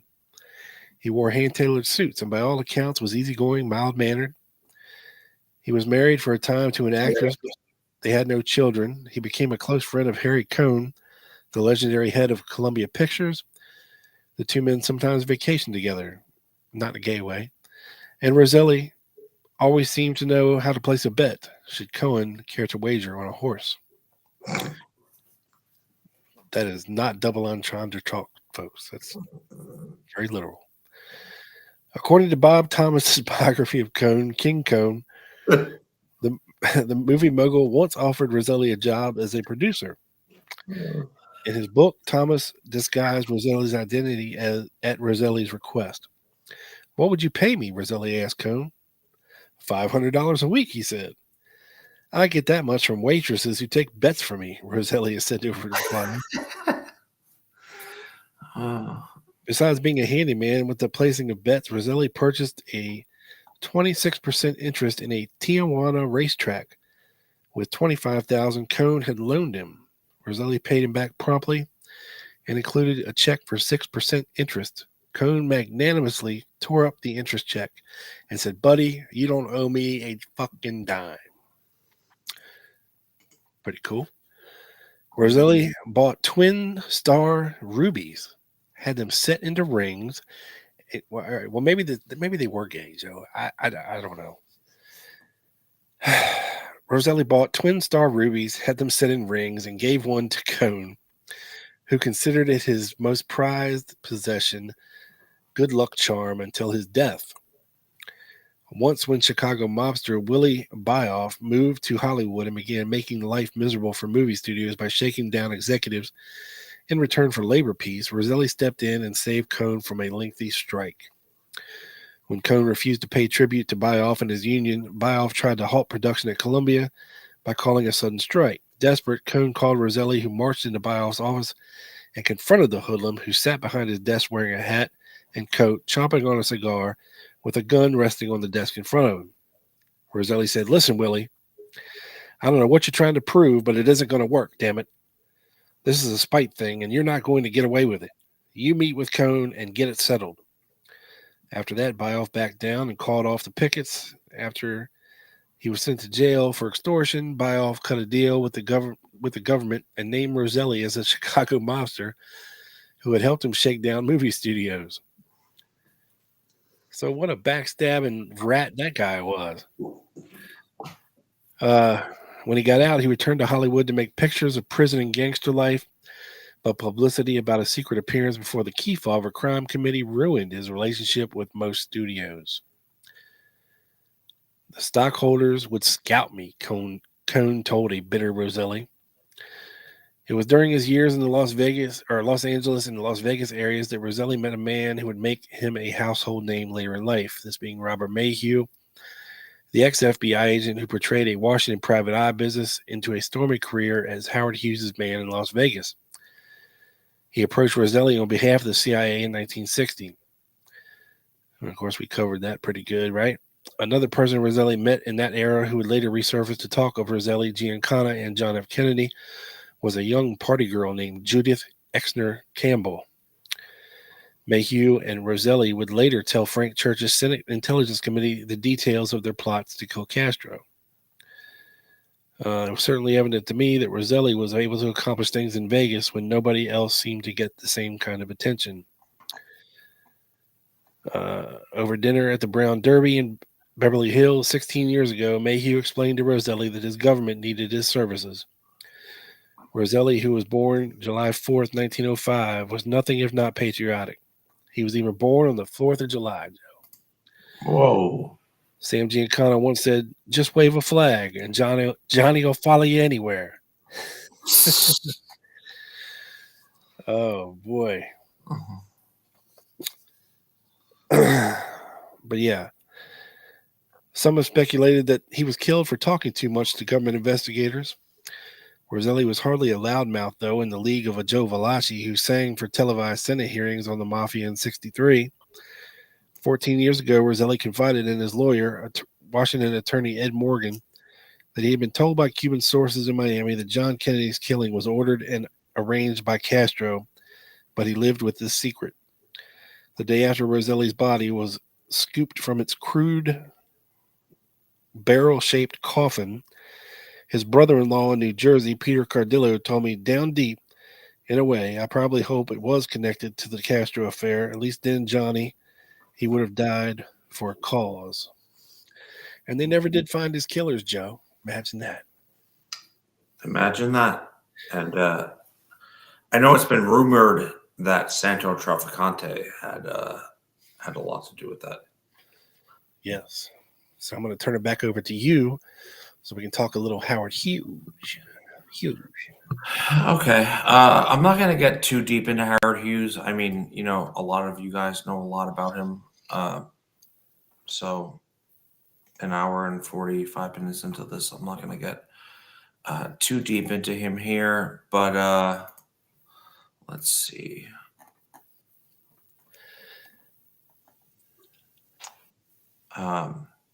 Okay, I'm actually going to read a little bit from Robert Maheu's book in 1992, Rob. It's called Next to Hughes. I ordered it today on Amazon, Joe. Oh, did you? Yeah. Did you? Yeah. Very cool.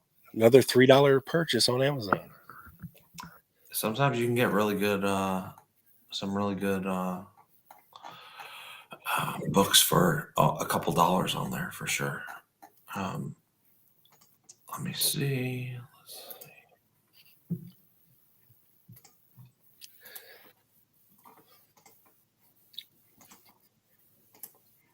One second, as I bring this up here.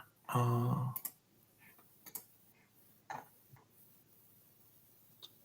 right, let me just read like a couple of 3 seconds of background on Mr. Howard Hughes before I get into the weeds here. So, Howard Hughes was born in Houston, 1905. His father was the founder of Hughes Tool Company, which, shout out Trey, might have had something to do with the Shreveport Tool Company. And essentially, he was like a kind of like we said earlier, like an Elon Musk type. Had a bunch of airline contracts and stuff like that. He, as a kid, he attended private school in Boston before moving to the Thatcher School in California. He was allegedly the brightest student in physics the school had had in years. And let's see. In 1925, he married his first wife, Houston socialite Ella Rice, and they moved to Hollywood and then began producing films. A couple Academy Award winners, 2 Arabian Nights, and Super chat, Joe. Oh, I didn't see that. Yes. Thank you. $10 Canadian. Oh, thank you, 2 Blocks North. Damn, we're rich now. Shit. Appreciate it, sir. That's probably like $20 US. Thank you, 2 Blocks North. Canadian? Yeah. It's got to be worth more than $1. I would think. I think it's like close to 1-to-1. Actually, you know what? It's a little less than 1-to-1 because I do hockey cards to Canada. But nerd alert. Nerd alert. Yes, I know. Thank you. Yes, exactly. But so again, he was a playboy. He had a bunch. He was kind of like Elon Musk, had a bunch of companies. But I thought we'd get into his Gumars because that would be the most interesting. How long you got, Joe? Damn. He's got a lot of Gumars. He does. There's a few more. So we have Billy Dove on the front, the left-hand side there. Bessie Love, not to be confused with Dove. And Carol Lombard, who I believe was really famous. Ava Gardner, Olivia de Havilland, Katharine Hepburn, Corin Griffith, Ida Lupino, Lillian Bond, Ava Gardner, Olivia de Havilland, Gene Tierney. I mean, this dude was killing it. And he really was, for lack of a better term, kind of like the Elon Musk when you think of being really wealthy and also having a bunch of real estate and aviation and aerospace and aircraft business. I mean, we can go into Hughes, founded the Hughes Aircraft Company in 1932 and, and contracts throughout World War II, but that will be kind of boring, almost 2 hours in. But let me read something real here.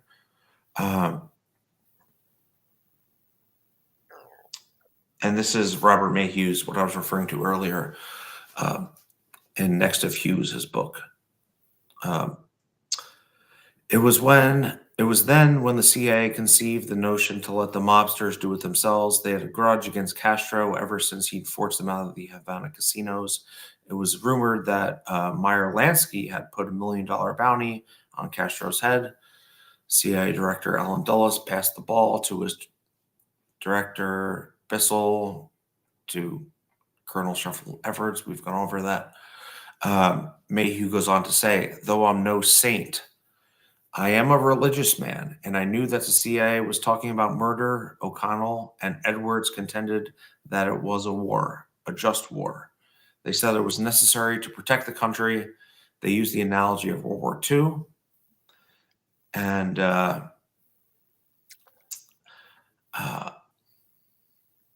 so Roselli's first response to Maheu's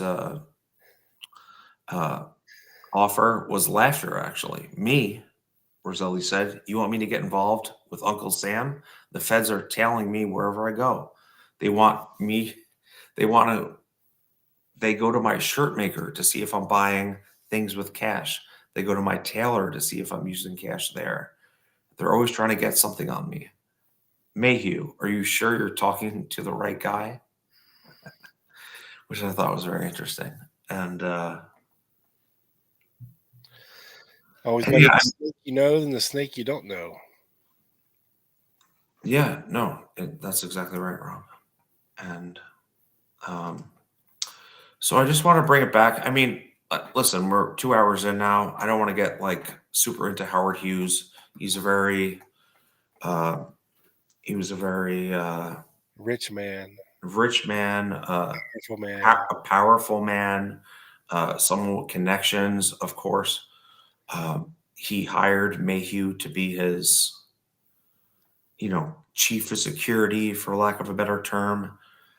And that was he's living in the top floors of casinos in Las Vegas, surrounded by the mafias, the mafioso, the Cosa Nostra. And to think he wasn't tied in bad with all this shit too.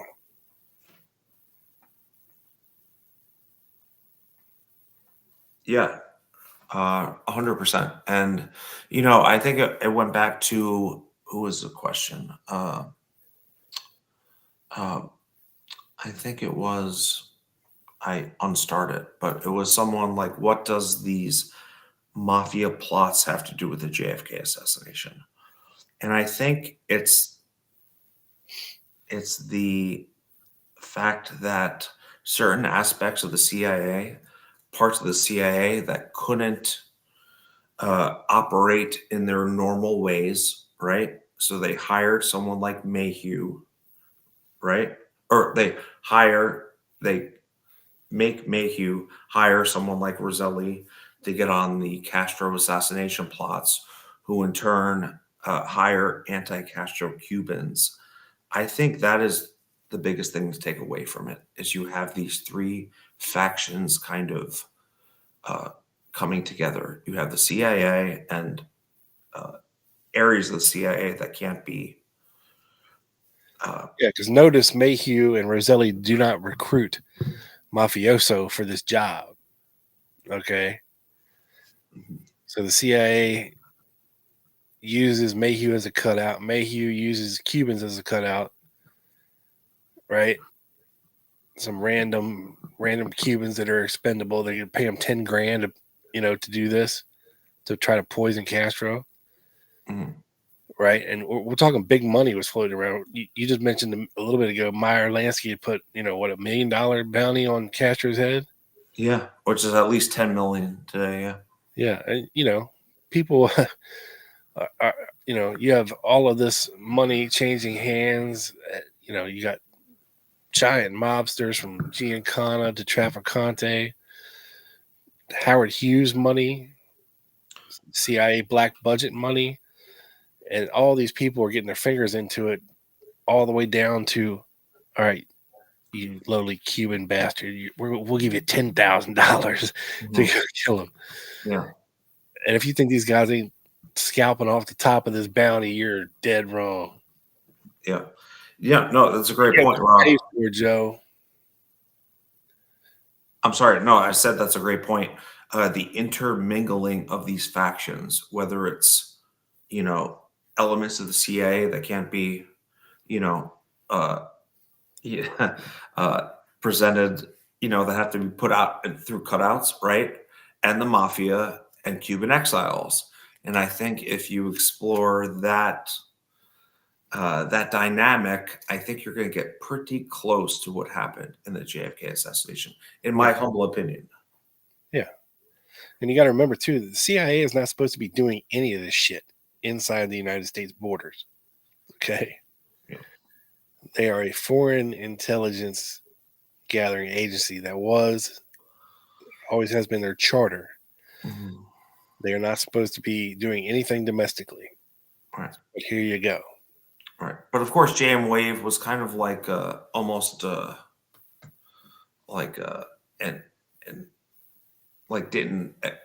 didn't apply to the normal rules, because we have to have JM there because it's the closest to Cuba, and we can't have a place in Cuba, So we have to have it at JM-Wave, right? So that's kind of how they, like screwed with the borders in a sense, for lack of a better term. Yeah. Yeah. But I mean, I think these relationships from CIA, whether it's Harvey, whether it's Roselli, whether it's John Martino and Morales and other Cuban exiles and Interpen, I think it gives a pretty good thumbprint, kind of, in my opinion, of how the type of factions that could have been involved into pulling off an operation like the assassination of JFK. Absolutely. You can definitely see, the plan anyway, Yeah. All right. Since Joe didn't do part of his assignment, I guess I'll wrangle it up here. Hang on one second. What did I not do? Boxes. Oh, the 80-page thing I was supposed to read? I did not read that, no. Of course you didn't, you bastard. I'll nutshell it for everybody since we're... Bro, your boy played hockey last night and banged up his knee. See? How long we been playing this show, though? Excuses, I know. By the way, for Joe's hockey highlights, check out Members Only, where we go into that in depth. Yeah. I think Trey said earlier that he wants a Joe Borelli number 47 trading card, please, when it comes out. Ooh, I like that. I'll even sign it. That would be dope. I mean, bro, I signed shout out Alpha 66. He brought me at Lancer a Band-Aid, like a big Band-Aid, and had me sign it, Joey Scars. So nice. I feel like that's similar. All right, so folks, I'm going to leave you with this. I heard the authors, at least Mark Music. I don't know if I've heard Douglas Wellman talk about this on podcasts before. In this book, I have not.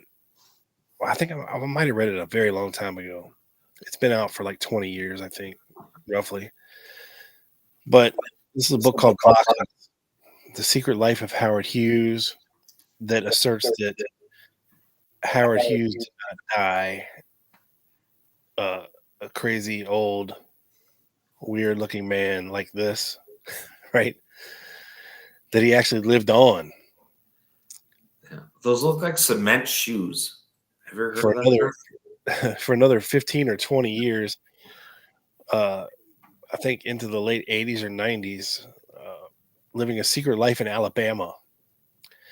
He married a lady and lived with this woman. I don't know if he had access to his money or what. Probably did. But she ended up, I don't know if he told her, she ended up figuring out who he was by just asking questions or things that he was doing or saying. But this is what they allege Howard Hughes ended up looking like after some plastic surgery and living his life. A very simple life. He lived in a trailer in Alabama. Now, I don't know if I believe this or not, but I always love a good story. And this is a good story. So if you're interested in something like that, go check out this book called Boxes, The Secret Life of Howard Hughes. I believe he left behind a box for his wife to find, and she let the authors check it out. You know, some of his letters, some of his things from throughout the years, and they put together a very compelling case that possibly Howard Hughes went on to lead a secret life and away from the prying eyes of the public, and a very simple life and a very happy life, and died happy old man. So it's interesting. Don't know how true it is, but I'm just throwing it out there. Yeah. You know. Yeah. I mean, Didn't Elon Musk live in like one of those little like boxes for a while with like nothing? Probably not very long. No, but he had one of them. But so in that sense, you never know. I have a tiny house too. In that sense, you never know. But yeah, I will have to read that. I did not do that 80 pages of homework. I did not have time, but I'm sure Yeah, the there's first 2 chapters are free out there. If you just Google the book, it'll pop up. And the first 2 chapters, it's like 80 pages of the book are free to read. So if that piques your interest, check out the book. But anyway, Joe, I think that's going to about do us for this evening, sir. Sure. Well, can I ask you one question before you go? I suppose. If you must. If I must. And just wrapping up Roselli. Yes. No pun intended.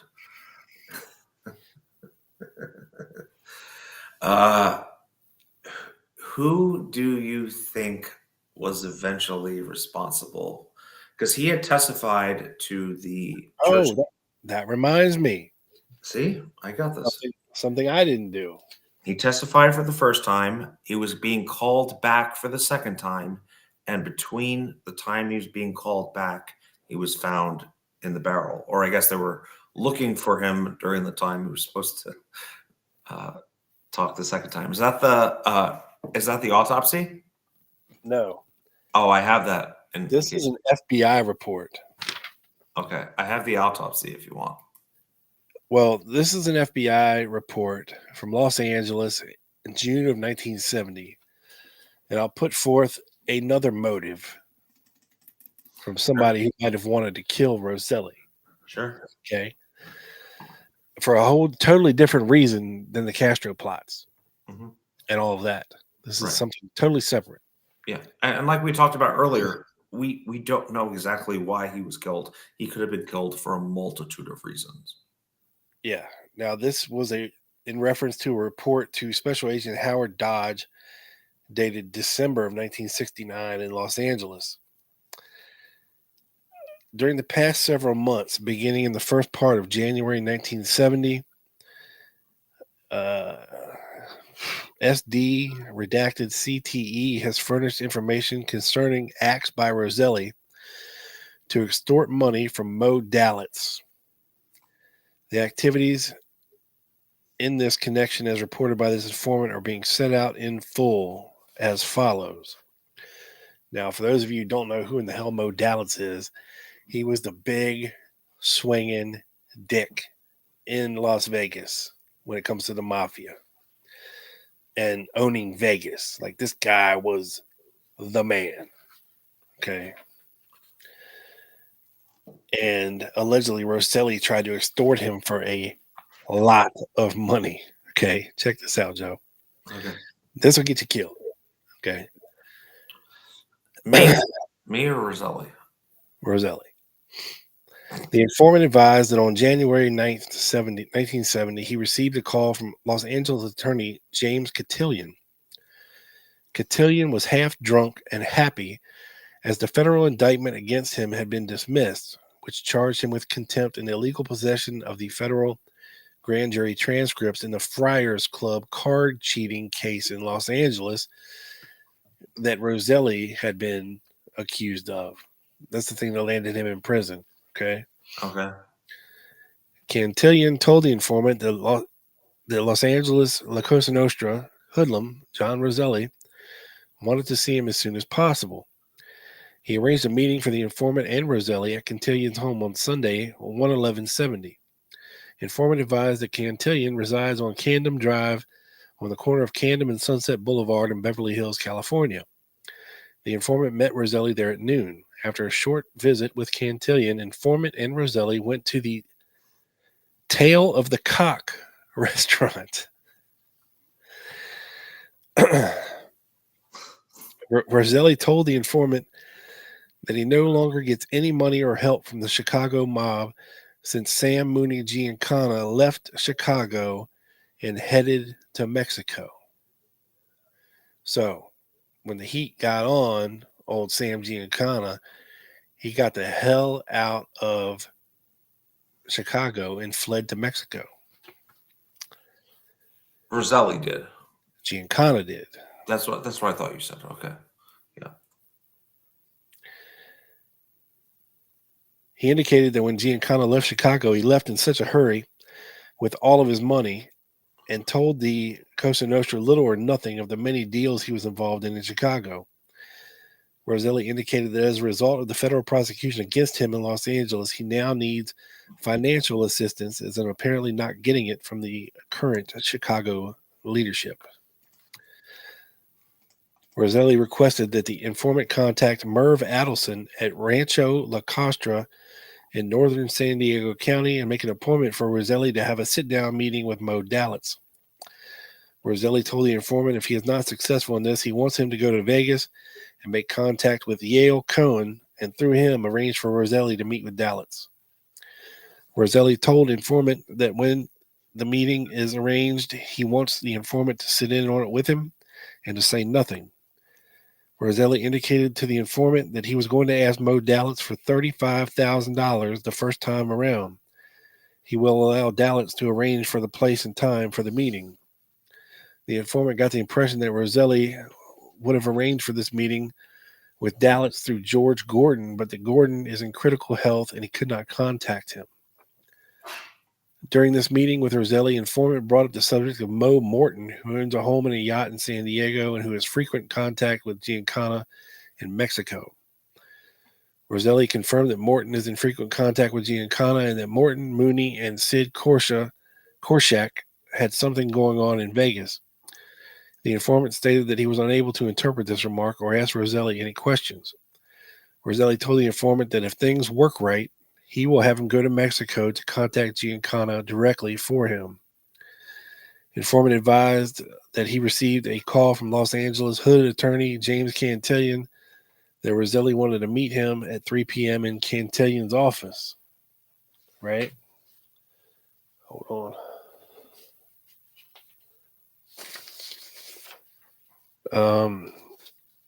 Let me skip all the bullshit and get to the juicy part. Okay.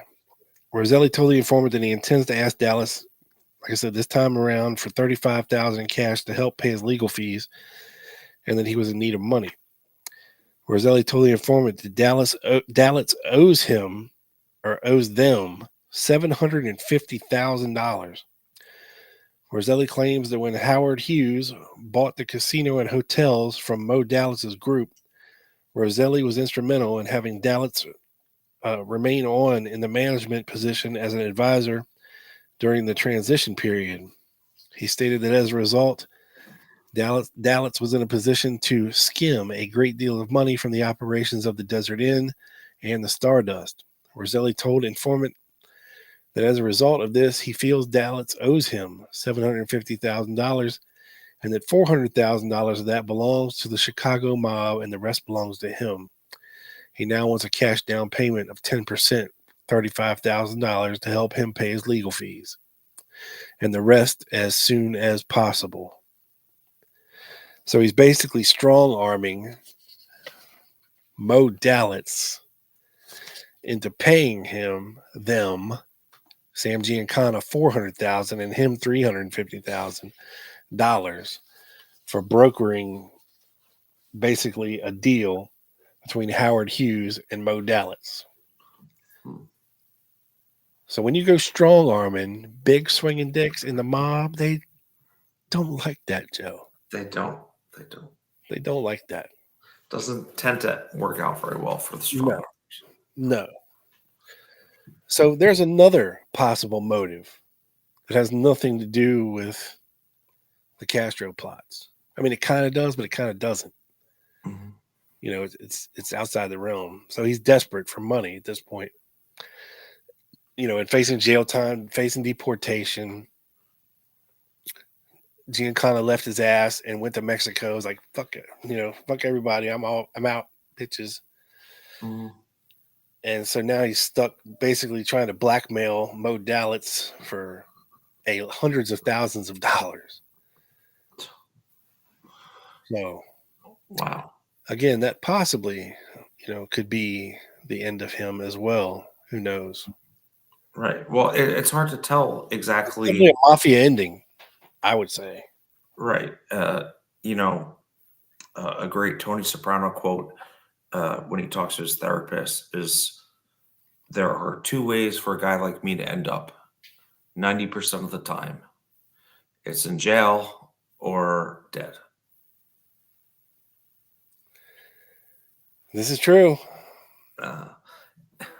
And that's just a great quote I thought of.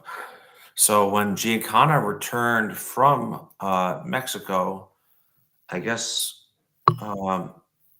he was taken out days before. He was taken out on the night of June 19th, 75, shortly before he was scheduled to appear before the church committee. He should have never came back. He should have not, no. And I don't think they ever figured out who killed him either. No. but in terms of deaths that I don't think are not random deaths, Giancana and Roselli definitely rank up there. Now, did it have to do exactly with the JFK assassination? I don't know. They were talking to the church committee then. HSCA hasn't really been formed yet, so it was tangentially related. Yes, you play in dirt, you get dirty. It's a Wire quote. I know. I'm pulling them all out here, but yes. He never participated in the Castro plots. Would he have met this end? Probably not. Probably not. I 100% agree with you. Yes. So, what? Just fascinating to think of if it was like his fellow mobsters, or was it like the CIA, or some disgruntled other scafuza? Like it's hard to tell when you've done decades of dirt. Yeah. But definitely not a random death for sure. Well, let's get the Ruby cam. Ruby, come on, Ruby. Come on, Ruby. Ruby. It's time to dance, Ruby. Come on. Come on, girl. Come here, baby. Thank you, everyone. Yes, thank you, everybody, for showing up. Thank you so much for the chat all night. Very, very nice surprise. We appreciate your support. We appreciate you hanging out with us, as always.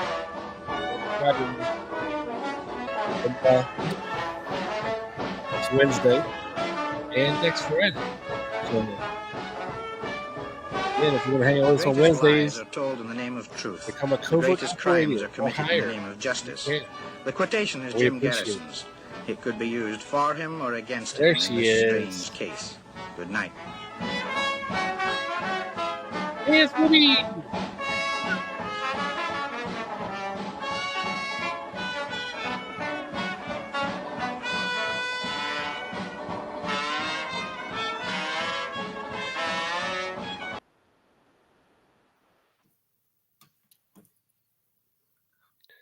See you on Wednesday. Hasta